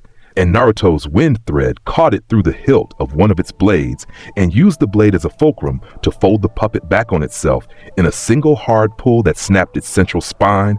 The last puppet fell. Sasori was alone in a field of broken wood. He stood very still. His chakra string hand was at his side. The chakra tube in his chest was glowing faintly through the cloak. He looked at the field around him for a long time. He looked at the boy in the black coat across from him. He went down on one knee in the sand. His other knee followed. "You are talented," he said again. The voice was different now, quieter. "You were the best." Naruto walked toward him through the wreckage. He stopped 6 feet from him. He crouched. The two of them were level. "You just forgot that the point of the art was to keep something alive, not yourself, something else." Sasori looked at him. "What did you keep alive?" Naruto was quiet for a moment. "My hands, the clan that built them, the girl in Suna who I'm going to walk back into in an hour." Sasori almost smiled. It was a strange, small movement of the painted pale face. "That will do." Naruto pressed an explosive tag against the chakra tube in Sasori's chest. The Sanin of sand puppetry closed his eyes. The detonation was small. It was clean. It was over before the sand around the body had stopped settling. Naruto stood. He flexed his fingers. He walked back to Suna across a field of broken wood, with the 4 puppets folded back into their seals across his coat, lining, and the wind threads at rest at his sides. And the sun came up over the dunes behind him, and his shadow stretched out across the sand for a long way ahead of him. And Tamari was waiting at the gate with her fan over her shoulder. She looked at him. She looked at the field behind him. She said, 2 down. He said, 8 to go. Itachi came in the spring. He came alone, ahead of Kasame, walking up the road out of the south on a quiet morning with his cloak collar up and the brim of his hat low and his Sharingan inactive in his face. He stopped in a wheat field outside a small fire country village. He waited. Naruto came to him. He had picked up the chakra signal half a country away. The Toad Sage had taught him to read those signals at the start of the 2nd year. And Itachi Uchiha did not hide his chakra unless he was working. And on the road he was simply walking, and Naruto had walked half a country to meet him. The two of them stood in the wheat field as the sun came up. Itachi said, "I did not come here to fight you." Naruto said, "I know, but I came here to fight you." "Why?" "Because the world has enough martyrs. It needs fewer." Itachi was quiet for a long beat. He took off his hat. He looked at Naruto with the black eyes he was using today, the unactivated Sharingan eyes of a man who had earned the right to keep them in their resting state. "I have a brother," he said. "I know about him. He is going to come for you eventually. He is going to come for the village. I have been carrying the truth of what happened to my clan for 13 years, and the carrying of it is what is going to kill me. And when I die, he is going to find out the truth, and the finding out is going to ruin him. It probably will. Will you do something for me?" Naruto looked at him. "Take care of my brother." "Your brother has to take care of himself." Itachi looked at him for a long time. Something moved behind his eyes. Then he closed them, and when he opened them again, the Sharingan was active, and the Mangekyo was already spinning in the right one. He said, "I expected nothing less." He attacked. The Tsukuyomi reached out across the wheat field. It reached for Naruto's mind. It would have caught him, would have caught any other shinobi alive on the continent, except that Naruto's wind threads had been threading through the air between them since he had walked into the field, and the threads were finer than the genjutsu's lines of attachment, and the threads cut. The Tsukuyomi came apart at the chakra level. The genjutsu unraveled in midair. Itachi's Manjikyo pulsed once. He blinked. The blood started at the corner of his eye. He attacked again. Amaterasu black flame, off the right eye. Sovereign stepped between them. The black flame hit Sovereign's chest plate. The seals lit. The flame was caught. The seals contained it. Sovereign closed its palms over the burning core and held it, and the flame stayed inside its chest, and the field stopped smoking. Itachi did not have a third Manjikyu technique he was willing to use. He did not draw. He stood with his sleeve over his mouth where he had wiped his eye. He smiled. It was a small, tired smile. "You are everything they said you were. Mostly. Take care of my brother, Uzumaki. Your brother has to take care of himself, but I will be there when he tries to." Itachi nodded once. He did not raise a hand. He did not come at Naruto again. He simply lowered his sleeve and looked at the boy in the black coat, and Naruto's wind thread came up between them in a single fine line, and it went through Itachi's chest at the level of his heart, in a place that the Uchiha had been preparing to die from for 2 years anyway. Itachi smiled, wider this time. The blood came out of the corner of his mouth. "Thank you." He went down in the wheat. He went down softly. The sun was on his face. Naruto walked over to him. He closed his eyes with his thumb. He stayed beside him for a count of 30. Then he stood, and he walked east toward the road. Kisame would be on by sundown, and he did not look back. Kisame got the fight he wanted. The mist swordsman heard about Itachi by mid-afternoon. He came up the same road Naruto had come down, with Samahada on his back wrapped in its bindings and his shark teeth bared and the cloak moving around his ankles, and the two of them met on a stone bridge over a river 50 miles south of the wheat field. Kisame did not stop walking when he saw Naruto on the bridge. He walked up to the middle of the bridge. He stopped 6 paces from him. He grinned. "You killed Itachi. I helped him die. There is a difference." "There isn't, child. You will not enjoy finding out the difference today." Kisame laughed. He drew Samahada off his back. The bindings came off. The sword came alive. The scales rippled. The thing was a chakra eater, and it was hungry. And it had been told for 3 years that the Kyuubi Jinchuriki was the best meal it would ever get. "Water release," Kisame said. 5 hungry sharks. The river under the bridge boiled. 5 great water shapes came up out of the river and rose around the bridge in long, sweeping curves. They circled. Kisame moved the sword. The sharks dove in. Naruto's wind threads cut 3 of them in midair. Sovereign caught the 4th in its palms. The seals lit. The water shark drained into the chest plate. Sovereign opened its palms. The water came back out at 3 times input as a single thin lance that hit the 5th water shark dead on and sliced it from head to tail. Kasame's grin widened. "You are good." "Yes." "Let me see if the mist's water can outlast the Uzumaki's wind." He came at Naruto across the bridge, swinging Samahada in a high arc. The sword came down. The Reaper rose to meet it. The scythe and the sword met in the middle of the bridge. The wind channel array along the scythe's shaft burned. The Samahada's scales rippled against the wind blade.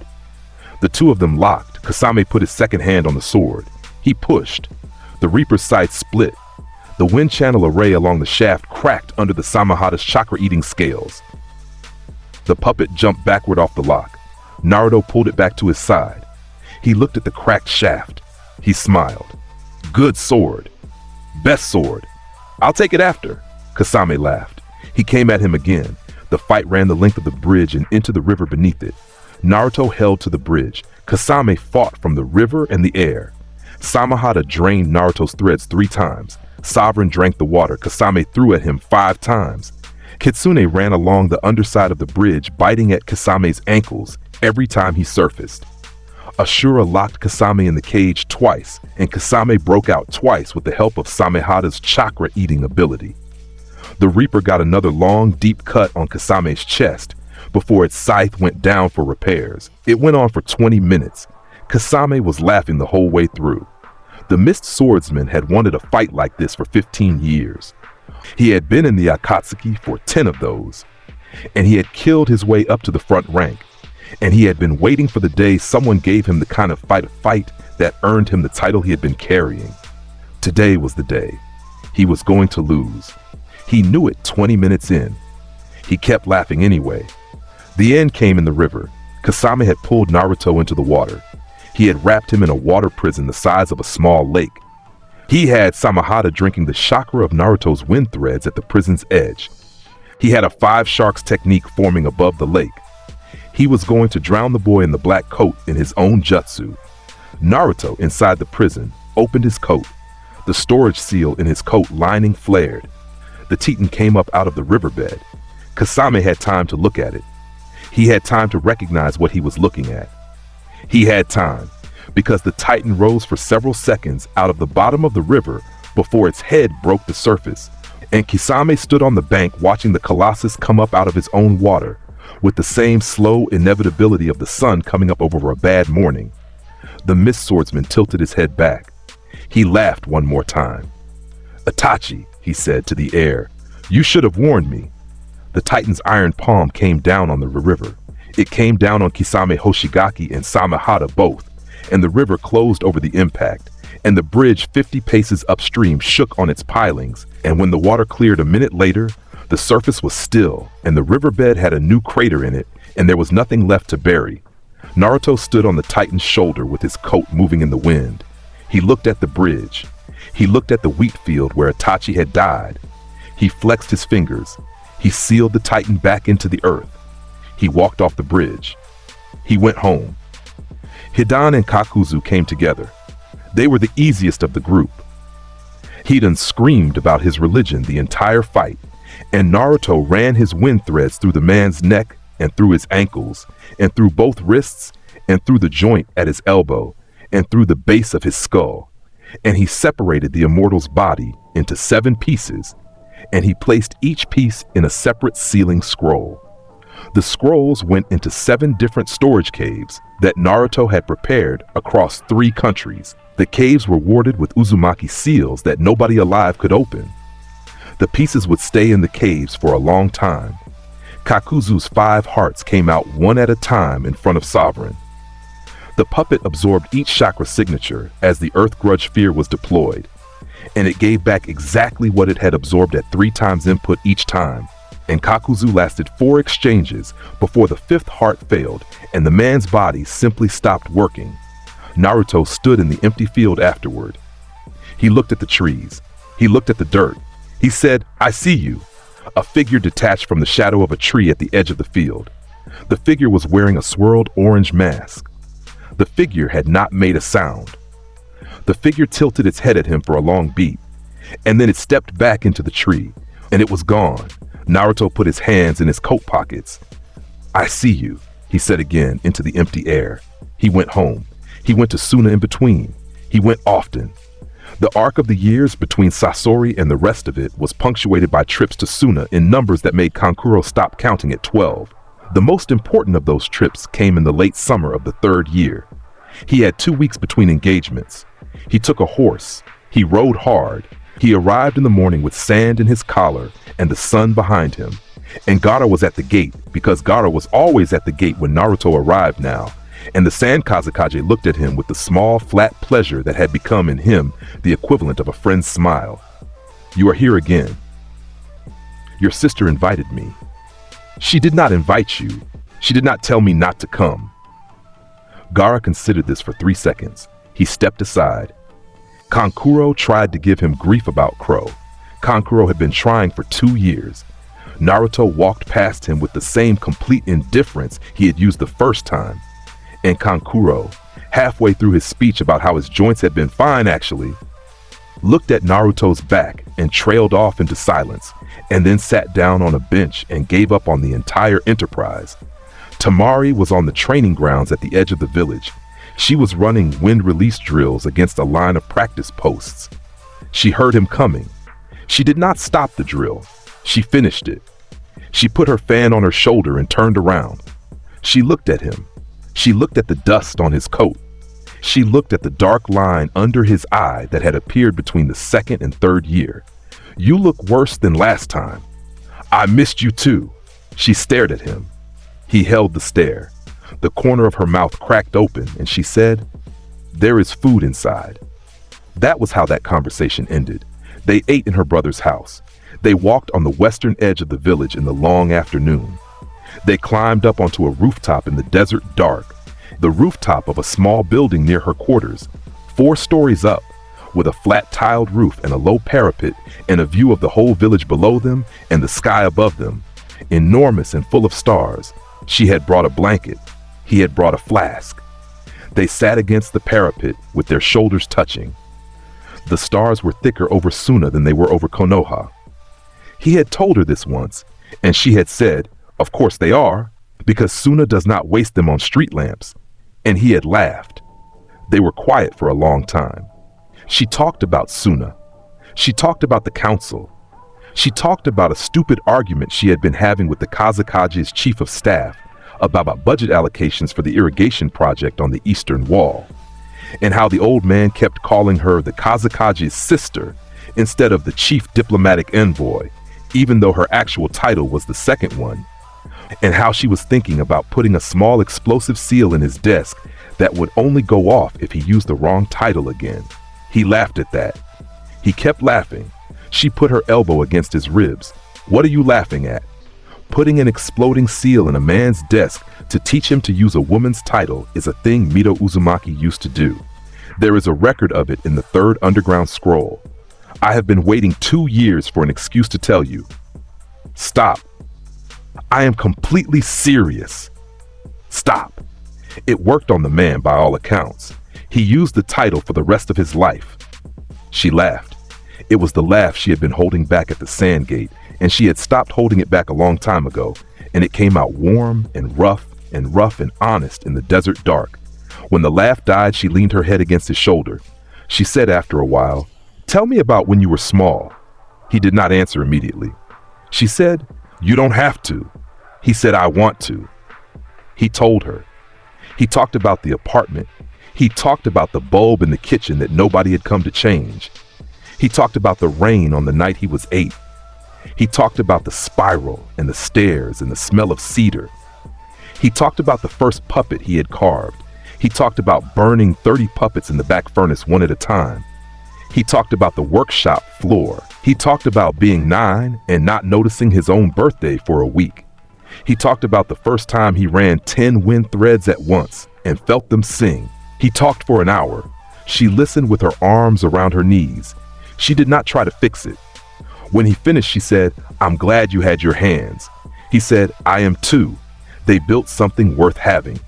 He was looking at her when he said it. She looked back. She did not look away. She said, "How many do you have left?" 2. "Then come back." That is the plan. In the morning, before he left, she met him at the gate.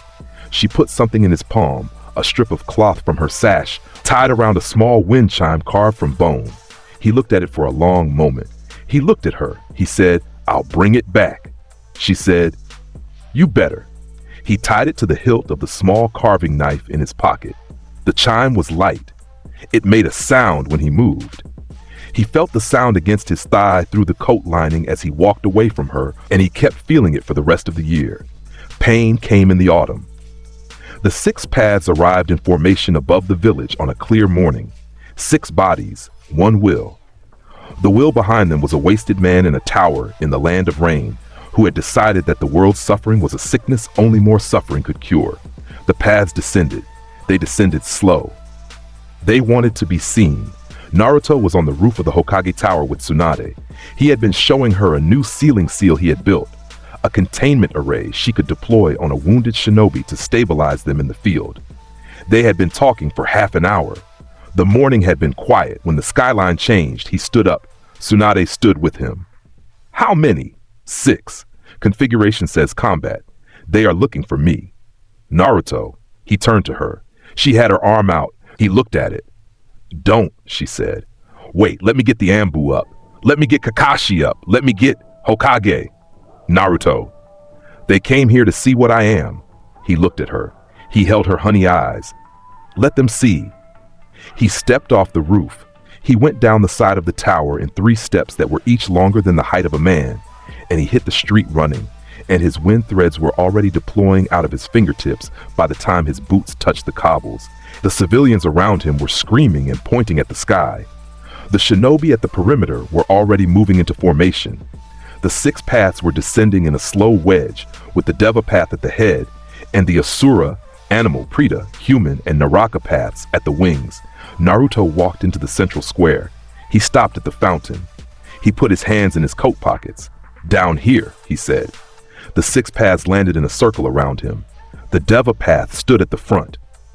It looked at Naruto. It spoke. "Where is the Kyubi Jinchuriki? You're looking at him. You will come with us." "I will not." "Then this village will pay for your refusal." Naruto's fingers moved. His left hand came out of his coat pocket. 20 wind-natured chakra threads spread from his fingertips in a single fan-shaped deployment that filled the air around him with cutting wind. His right hand came out of his coat pocket. 10 more threads spread from his fingertips. The total of 30 threads webbed the central square in a 3-dimensional grid that covered every inch of air around the 6 paths to a height of 40 feet. The seals in his coat lining flared. 5 puppets unfolded into the square at once. Kitsune dropped at his right side. Ashura rose at his left. The Reaper materialized behind him. Sovereign stepped out at his front. The Titan, somewhere in the earth a kilometer below the village, where Naruto had moved it from the land of waves the previous winter for exactly this kind of moment, stirred. The 6 paths looked at the array around them. The animal path summoned. A great bird the size of a building came out of the sky. A drill-headed dog the size of a horse came out of the ground. A multi-headed centipede the size of a road came over the wall. The summons hit the village in 3 separate places at once, and the eastern wall cracked along its length. Naruto pulled. Kitsune took the centipede. The puppet's chakra-sensing wire antenna unfolded across the road like cat whiskers. They located the centipede's joints inside its armor, the 32 joints along its body, where the armor was thinnest. The new Senbon launchers fired explosive tag-tipped needles in a long, fast volley that hit every joint in sequence. The centipede came apart on the road in 32 simultaneous detonations that turned it into a long line of falling armor segments. Ashura took the dog. The 8-armed colossus stepped into the dog's path. 2 arms folded into the full-body siege shield. The dog hit the shield at full speed. The shield held. The other 6 arms snapped around the dog's body in a cage that locked. The ceiling tags on the inner surface of the cage activated. The dog's chakra control over the summon collapsed. The dog dispersed in a cloud of white smoke. The Reaper took the bird. The black-cloaked puppet came up off the rooftop on a single wind thread anchor. It rose to the level of the bird's chest. The scythe came around in a 5-foot arc that opened the bird's chest from shoulder to shoulder. The bird fell. The Reaper rode it down. It hit the street in a cloud of dust. The Reaper stepped off it onto the cobbles and walked back to Naruto's side. The Asura path attacked. The Asura path was the puppet of the 6 paths. It had mechanical limbs that opened and closed like saw blades. It had cannons in its shoulders that fired chakra bullets at the speed of artillery shells. It launched both at once. The cannons fired into Naruto's chest. The saw arms came at his neck. Sovereign caught the cannons. The puppet stepped between Naruto and the Asura path with its palms open. The chakra bullets hit Sovereign's hands. The seals lit. The bullets drained. The Asura path kept firing. Sovereign kept absorbing. The Asura path's chakra reserves drained into Sovereign's chest seals at a rate the path's owner had never seen done before. Naruto stepped out from behind Sovereign with 3 wind threads in his right hand. Sovereign redirect. Sovereign opened its palms. The full output of 3 minutes of Asura path cannon fire fired back through Sovereign's hands at 3 times input. The beam cut the Asura path in half from chest to hip. The lower body fell. The upper body fell 2 seconds later. The Preta path tried to absorb Naruto's chakra. Naruto's threads were wind. The Pretapath's absorption was tuned to chakra in its standard form. Wind-natured chakra at the cutting density Naruto used did not absorb cleanly. The threads went through the Pretapath's outstretched hands, and through both of his wrists, and through both of his elbows, and through both of his shoulders, and the Pretapath's arms came off in 6 pieces. The human path moved. The human path came at Naruto's chest with both hands. It would have ripped his soul out of his body. It would have killed him in a single touch. The Reaper crossed the space between them at a speed only the Reaper had in this fight. And the scythe came down between Naruto and the human path, and the wind blade off the scythe took the human path's head off at the neck. The Naraka path tried to summon the King of Hell. The King of Hell came up out of the cobbles. It was a great red face the size of a house. It opened its mouth. It would have bound Naruto's body. It would have held him for the Deva path to finish. Ashura's 2 cannon arms came up. The cannons fired into the King of Hell's mouth at full charge. The King of Hell came apart in a blast of sealed chakra that took the Naraka path's body with it and left a circle of glassed cobblestones in the center of the square. That left the Deva path. The Deva path looked at the wreckage of its formation. It tilted its head. It raised one hand. Shinra Tensei. The pulse hit the entire central square at once. It went out in a flat, expanding wave of repulsive force that flattened every standing structure within 400 yards. The fountain came apart. The shop fronts came apart. The Hokage Tower at the back of the square shook on its foundations and shed half its tile. The shockwave rolled out across the village in a circle. Naruto, in the air above the square, rode the pulse. He had jumped at the moment the Deva path raised its hand. He had read the technique by the chakra signature buildup. He had cleared the radius of the pulse by going up. He came down on the other side of it half a second later, 50 yards from the Deva path, his coat moving around his ankles and his wind threads already redeploying. 30 threads. He wove them around the Deva path in a perfect grid that took half a second to set up. The Deva path raised its hand again. It tried to use Bansho Tenin to pull Naruto in. The threads tightened. Naruto pulled them all at once. The Deva path came apart at the seams. Every limb, every joint, the torso, the neck, the head. The wind threads sliced through every articulation in the body in the same heartbeat, and the puppet of pain that had been the head of the 6 paths fell to the cobbles in 14 separate pieces. The chakra connection at the back of the puppet's neck pulsed once. Naruto followed it. He turned. He walked. He left the village by the eastern gate without speaking to anyone. Tsunade tried to stop him at the tower. He looked at her. She let him go. He went out alone through the rain that had started during the Shinra Tensei, the rain that always came to a village after a battle of that size, and he followed the chakra signature across the country. He found Nagato in the ruined tower in the land of rain. The man was wasted in the truest sense of the word. His legs were gone below the knee. His arms were thin enough to break. The Rinnegan burned in a face that had not eaten properly in 10 years. He was strapped into the equipment that channeled his chakra to the 6 paths, and the equipment was broken now, and the chakra had gone out of it, and the man inside the equipment was breathing in barely. Konan stood at his side. Naruto walked into the room. He had his hands in his coat pockets. Konan drew her paper blades. "Don't," Naruto said. She looked at him for a long time. Her eyes went from his face to her partner's face and back. Her hands shook on the blades. Then she stepped aside. Naruto walked across the floor of the ruined tower. He stopped in front of Nagato. Nagato lifted his head. The Rinnegan focused on him. The voice that came out of the wasted body was thin. "You came alone. I came alone. You understand pain better than almost anyone who has ever lived. I know what they did to you.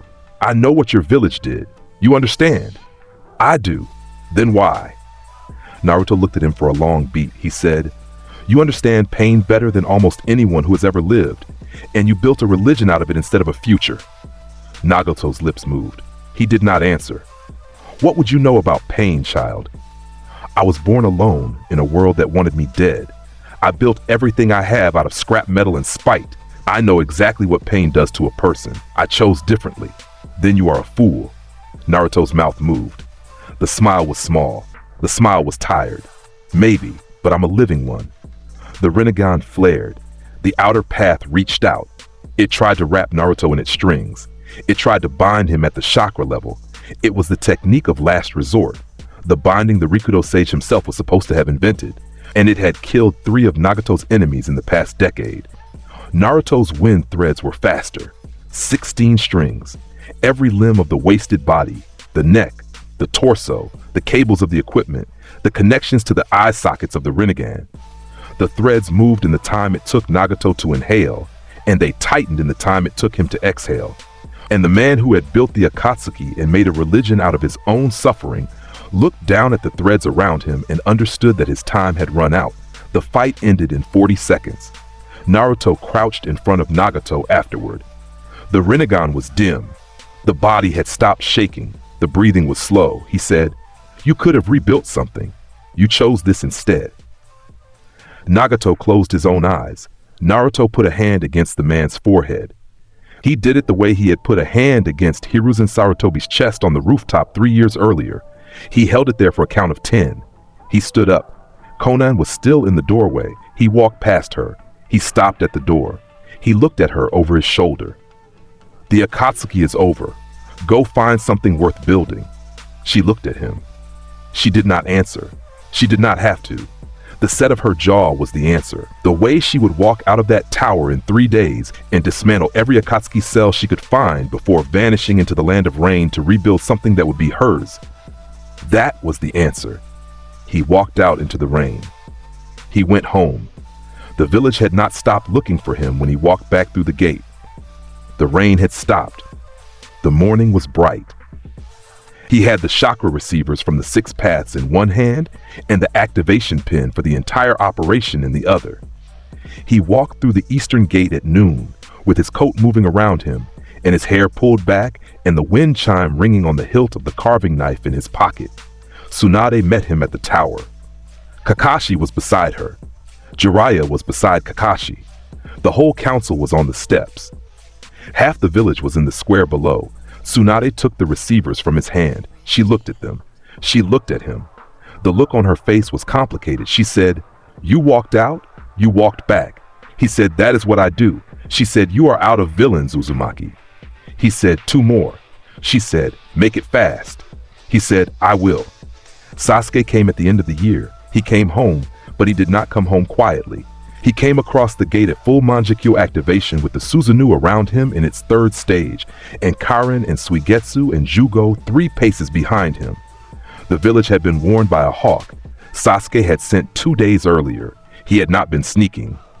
He had been declaring, and the gate was clear of civilians, and the streets behind the gate were clear, and the village had emptied a full block in every direction for what was about to happen.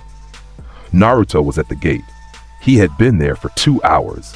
He had been there since the hawk had landed, and he had stayed there. And Tsunade had argued with him for an hour about the wisdom of going alone.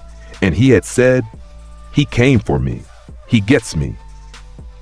And she had stopped arguing. Sasuke stopped 30 feet away. The Susanoo loomed above him. The purple chakra ribcage was in the 3rd stage of its formation. The Manjikyo was active in both eyes. The eternal Manjikyo, Itachi's eyes, were bright in his face. He said, "Move." Naruto said, "You know I'm not going to do that. They killed my family. They did. And you can burn them for it. But you are going to burn the whole village to get to them. And the village is full of people who had nothing to do with your family's death." "I don't care. I know. That's the problem." Sasuke activated the Susanoo to full. The chakra armor went up in a moment. 6 arms. A great horned skull. The armor settled around him in a cathedral of purple chakra that was 30 feet tall and had burned Itachi to death from the inside on the day they had killed each other. Naruto's hands came out of his coat pockets. "Kugutsu no Jutsu," he said. "Full deployment." 5 puppets unfolded into the street at once. Kitsune at his right, Ashura at his left, the Reaper behind him, Sovereign in front of him. The Titan rose out of the earth half a kilometer away on the western edge of the village. Naruto had decided not to bring it into the street, but he wanted Sasuke to know it was there, and the seal in his coat lining flared, and the shockwave of the Colossus standing up rolled through the foundations of the village 3 seconds later. Sasuke felt it. He looked west. He looked back. He smiled. It was a smile Naruto had not seen on him since they were 10 years old at the academy. "Show me what you built." Always. The Susanoo charged. The third stage chakra armor came across the street with all 6 arms swinging. The Reaper met it. The scythe and the Susanoo's blades met in midair. The wind channel array along the scythe burned. The Reaper held its ground for half a second. The Susanoo's primary blade came down. The Reaper jumped backward off the strike. Amaterasu. The black flame came off Sasuke's right eye. Sovereign stepped between them. The black flame hit Sovereign's chest plate. The seals lit pale amber. The flame began to drain. Sovereign did something it had not done before. It did not redirect. It contained. The seals around the chest plate folded the Amaterasu inward and sealed it inside Sovereign's chest cavity. The flame went out. Sasuke stared. He had not seen a sealing technique work on Amaterasu before. There was a reason for that. The reason was sitting in a tower under Konoha that Naruto had spent 4 years studying. Chidori, sharp spear. Sasuke's hand came down. The Chidori extended into a long, sharp-tipped lance. He drove it at Naruto through the gap in the Susanoo's chest. Ashura's 8 arms came up. 2 arms folded into the full-body siege shield. 6 arms caught the Chidori spear. The siege shield held the lightning. The 6 arms did something Sasuke had not seen any puppet do. They redirected the lightning along their own length and into the cobbles at Sasuke's feet. The cobbles at Sasuke's feet exploded upward in a lightning-natured spray. Sasuke jumped out of the spray. He came down on a rooftop. The Susanoo came with him. Inferno style, crow funeral. He spat black fire crows from his mouth. They flew at Naruto in a flock. Sovereign opened its palms. It absorbed the crows. The seals lit. Sovereign opened its palms a second time and gave the crows back at 3 times their original speed. They flew at Sasuke in the same flock, only faster. Sasuke pulled the Susanoo's arm up to block. The Susanoo's chakra arm caught the crows. The chakra arm started to burn. The black fire spread across the Susanoo. Sasuke had to break the technique to keep his armor. The Susanoo dropped 2 stages in a single moment. Naruto's threads moved. He had been weaving them through the air for the entire fight. They were everywhere now. They were on the rooftops. They were across the street. They were under the cobbles. They were threaded through the alleys for 200 yards in every direction. He pulled one of them, a single thread. The thread went through the gap in the Susanoo's chest, where the Chidori had come out, and it wrapped around Sasuke's right wrist. And it locked. It did not cut. It did not kill. It just held. One thread around the wrist. Sasuke could not move. Naruto walked through the gap in the Susanoo. He stopped in front of his rival. He looked at him for a long time. He said, "You are the only person I ever considered a rival. You are also the most stubborn, most stupid, most self-destructive person I have ever met in my life. And I am going to keep you alive whether you like it or otherwise." He pulled the thread. Sasuke dropped to his knees. Naruto crouched in front of him. He pressed his other hand against Sasuke's chest. He spoke, and the voice carried through the open gate to the gathered shinobi behind the line, and through the open windows of the tower behind them, and across the village. "The elders who ordered the massacre are in the building behind me. They are under arrest. Tsunade arrested them this morning. There will be a trial. There will be a reckoning. It will be done in a way that does not cost this village what it does not deserve to lose." He held out his other hand, open, palm up, the same way he had extended it to Temari in the forest 3 years earlier. "Trust me." Sasuke looked at the hand for a long time. Karen on the road behind him was crying. Suigetsu was looking at the ground. Jugo had his hands clasped at his chest. Sasuke took the hand. The Susanoo dispersed around them. The Mangekyo faded. The Sharingan dimmed. The 2 of them stood up together at the gate, and Naruto held the hand for a beat longer than he needed to before he let go. And Sasuke did not let go first. Tsunade arrested the elders that afternoon. The trial was held a week later. It was fair. It was open. Danzo Shimura was the chief defendant, and he made it through 3 days of testimony before he attempted, very subtly, to reach for the bandages on his right arm. And Naruto's wind thread severed his hand at the wrist before he could finish the seal. The trial ended that afternoon. The verdicts were what they were going to be. Naruto stood in the council chamber afterward. He gave a speech. It was 11 sentences long. He said, "This village murdered a clan to keep itself safe. The clan was a problem. I'm not saying it was not, but the village has 100 clans, and most of them have been a problem at some point in their history. And if the standard becomes that a problem clan can be erased on the order of 3 old men in a basement, then there is no village anymore. There is just a place where families wait for their turn. We are going to build something different. We are going to build a village where this kind of order cannot be given. And if it is given, it will be refused. And if the refusal costs the village will pay the cost. I am going to help build that village. Tsunade is going to lead it. Sasuke is going to live in it. I will see to it personally." He sat down. Tsunade looked at him from the Hokage's seat. She looked at him for a long time. Kakashi, in the gallery, closed his book. Jiraiya, at the rear, smiled. The smile was not a Toad Sage's smile. It was a man's smile. The smile of a man who has just watched his student do the thing he had been hoping he would do for 3 years. Madara came in the spring. He came with Obito at his side, and the 10 tails behind them, and the infinite Tsukuyomi already half prepared in the chakra eye that hung in the sky above the field they had chosen for the last fight. The field was the great open plain east of the Land of Iron. The 5 Kage Alliance had assembled. 40,000 shinobi from 5 villages were on the field. The Akatsuki was over, but the man behind the Akatsuki was not.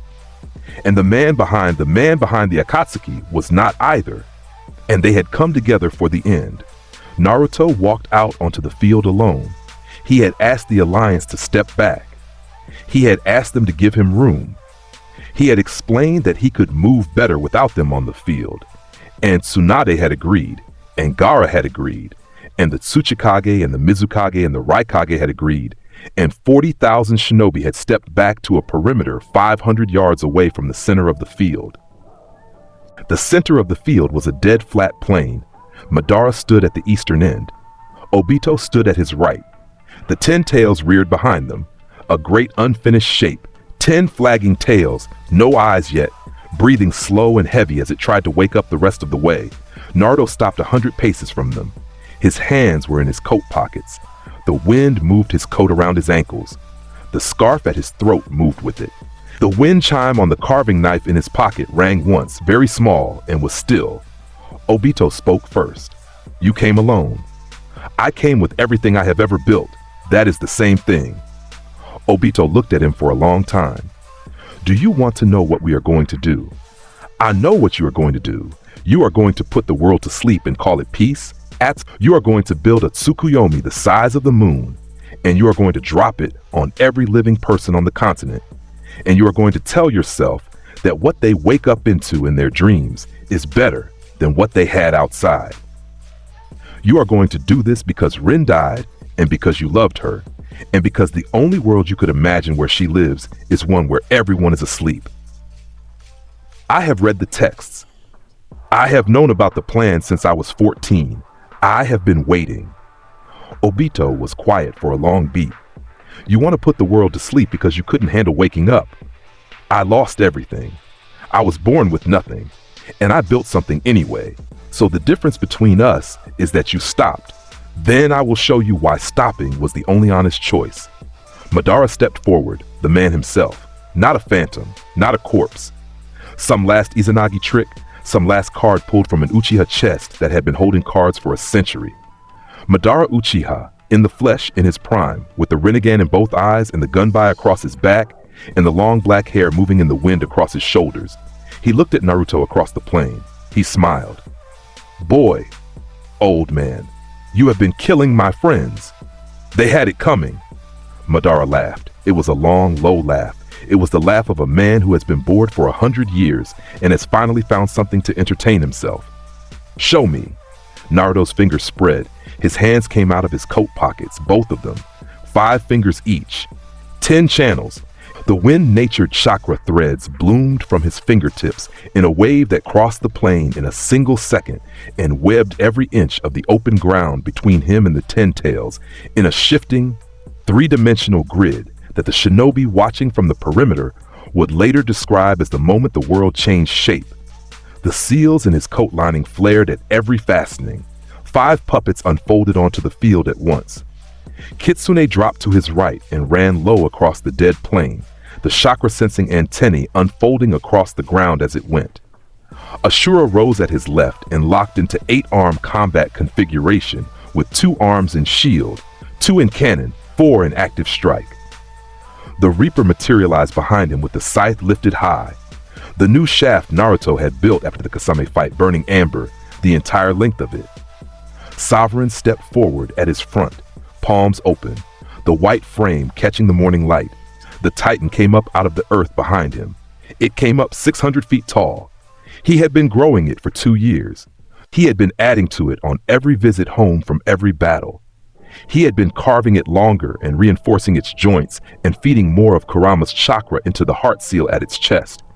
And the colossus that came up out of the plane behind him now was 3 times the size of the Titan he had used in the forest the day he met Temari. Its head broke the morning haze. Its shoulders blocked the sun. The seal on its forehead burned red. Madara looked at it. He nodded. It was a small, considered nod, the kind of nod a craftsman makes when he sees another craftsman's work. Adequate. We'll see. The 10 Tails finished waking up. It opened its eye. It opened its mouth. It charged a tailed beast bomb the size of a hill.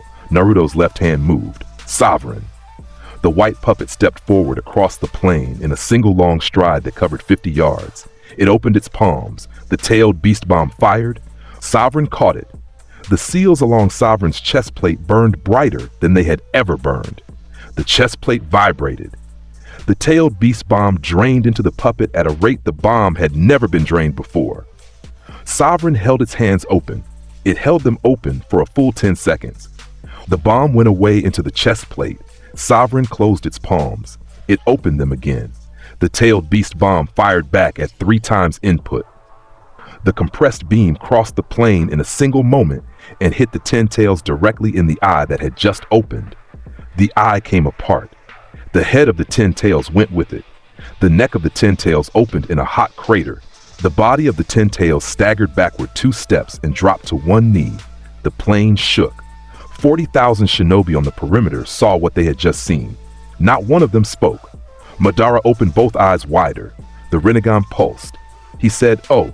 He moved. Madara Uchiha at full speed was something the plane had not contained in a century. He crossed the distance to Naruto in a single instant. He had the gunbai out. The fan came down at Naruto's shoulder. The Reaper crossed the path. The scythe and the gunbai met in midair. The wind channel array on the scythe's shaft burned white. The gunbai's chakra deflection rippled. The 2 of them locked. The Reaper held its ground for the length of a heartbeat. Madara's eyes flickered. He pivoted. He brought the gunbai around in a second strike that was 3 times faster than the first. Ashura's 8 arms came up. 2 cannons fired into Madara's chest. 2 arms caught the gunbai. 2 arms went for his neck. 2 arms went for his ankles. Madara saw all of it. He moved. He activated the Susanoo. The perfect Susanoo went up around him in a moment. It was the size of the Titan. The 2 giants on the plane looked at each other for half a second. Then they hit each other. The shockwave flattened the grass for 200 yards. The shinobi on the perimeter dropped to their knees at the wave front. Tsunade put her hand on Sakura's arm. Gaara raised the sand around Temari and Kankuro and held it there.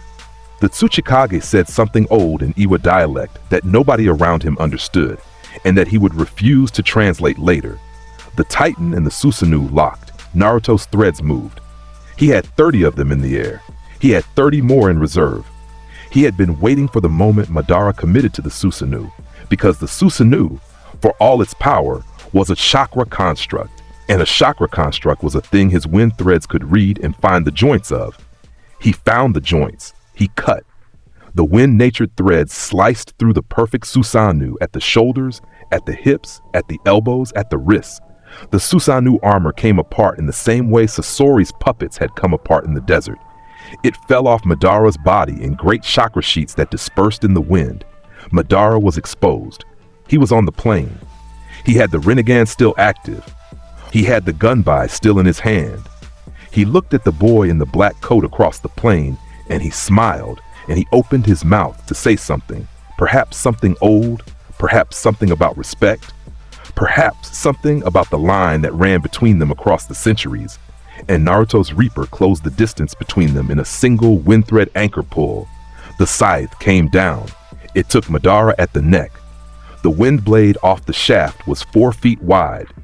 It was tuned to the cutting density Naruto had used at the Land of Waves bridge when he was 12.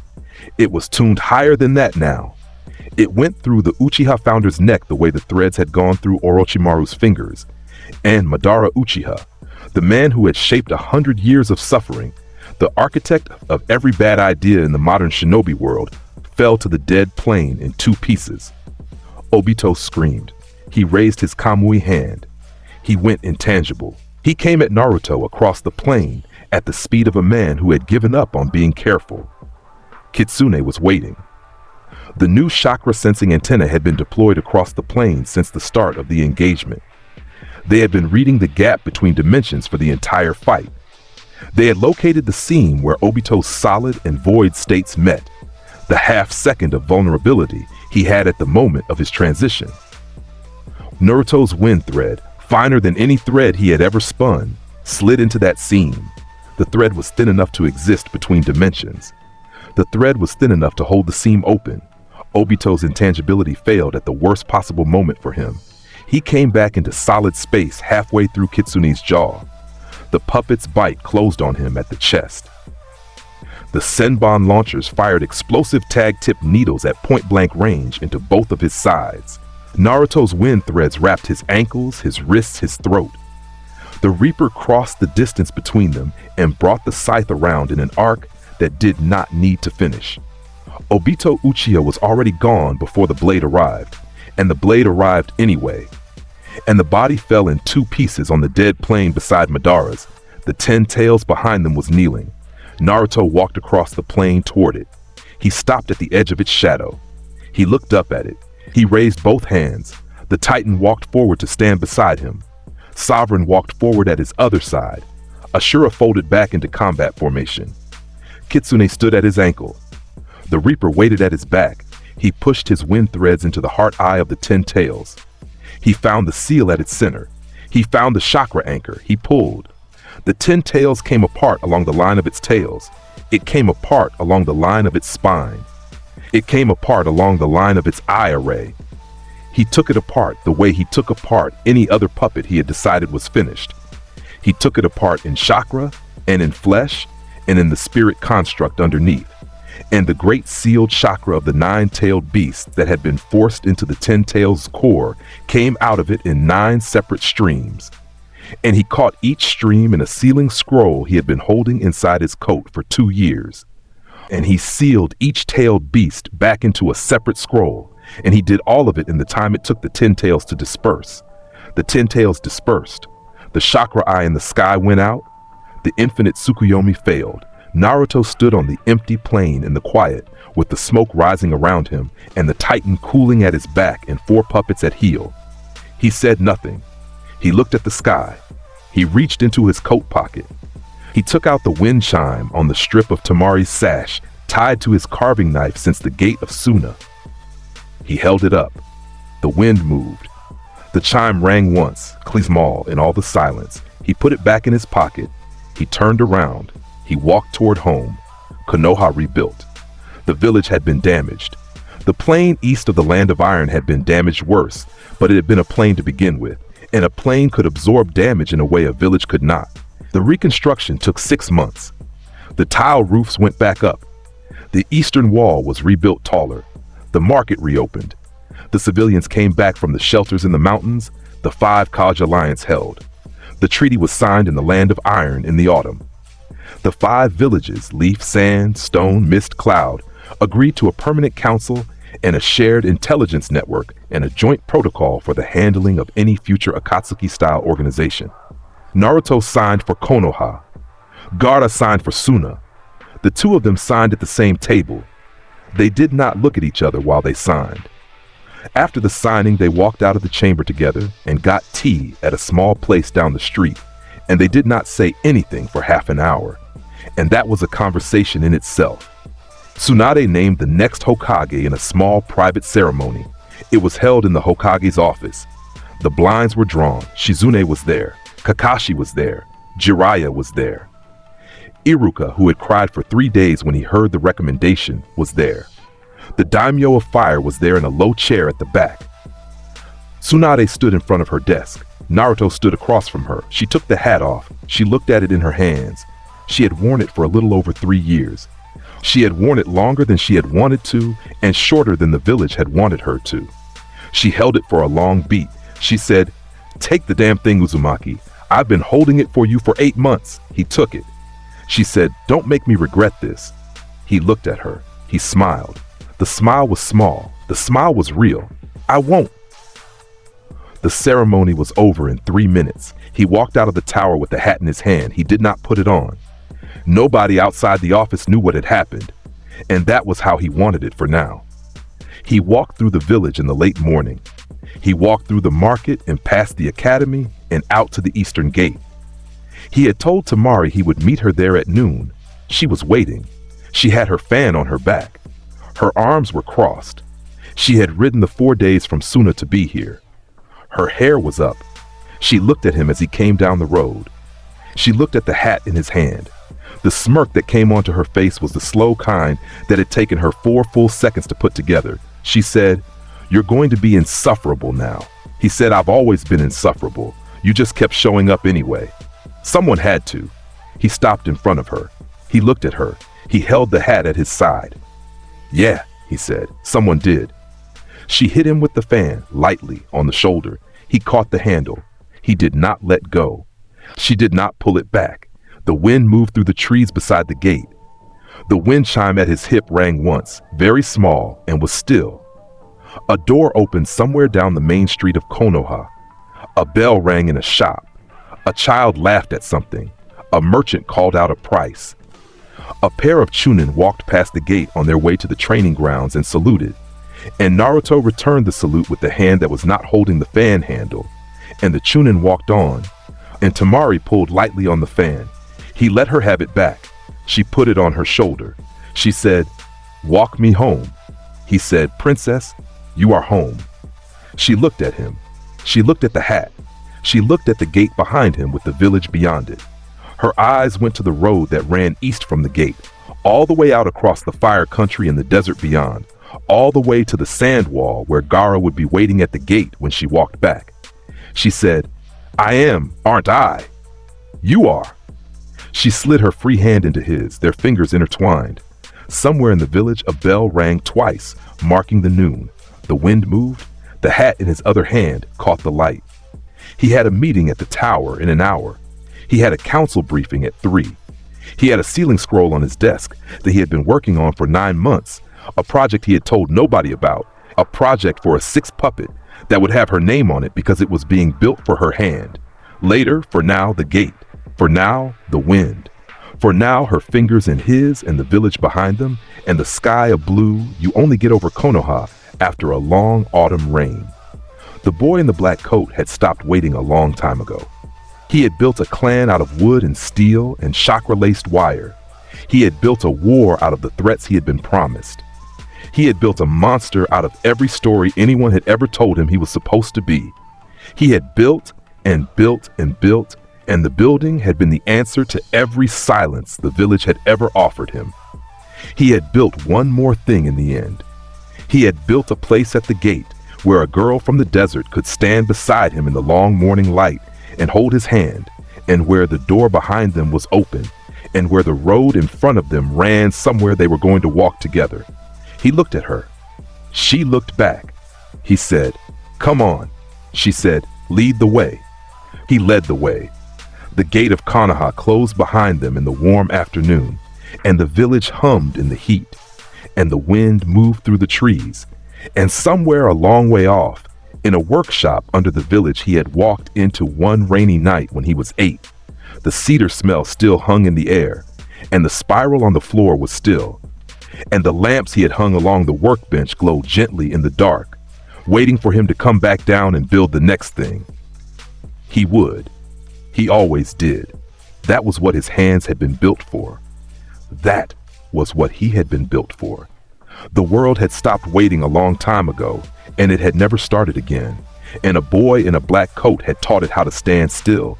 and a girl from the desert had taught him how to stand with someone else, and the village they had walked into together would tell the story for 100 years, and tell it badly, the way villages always do, except for the few who told it well. The ferrymen and the old shinobi and the children whose grandmothers had been at the gate that day. And those few always started the story the same way. A boy who stopped waiting, a girl who showed up, a village that learned how to stand, and under the village, in a workshop nobody else could open, a row of puppets in their seals, dreaming of the next time their builder would come down the stairs. The end. The boy who stopped waiting became the shinobi world's nightmare in a midnight coat. If you want more ruthless what-ifs where underdogs turn into absolute monsters, smash that like button, subscribe, and turn on notifications. We're building bigger, darker, and colder every time. Thanks for watching. Now go make something that scares people.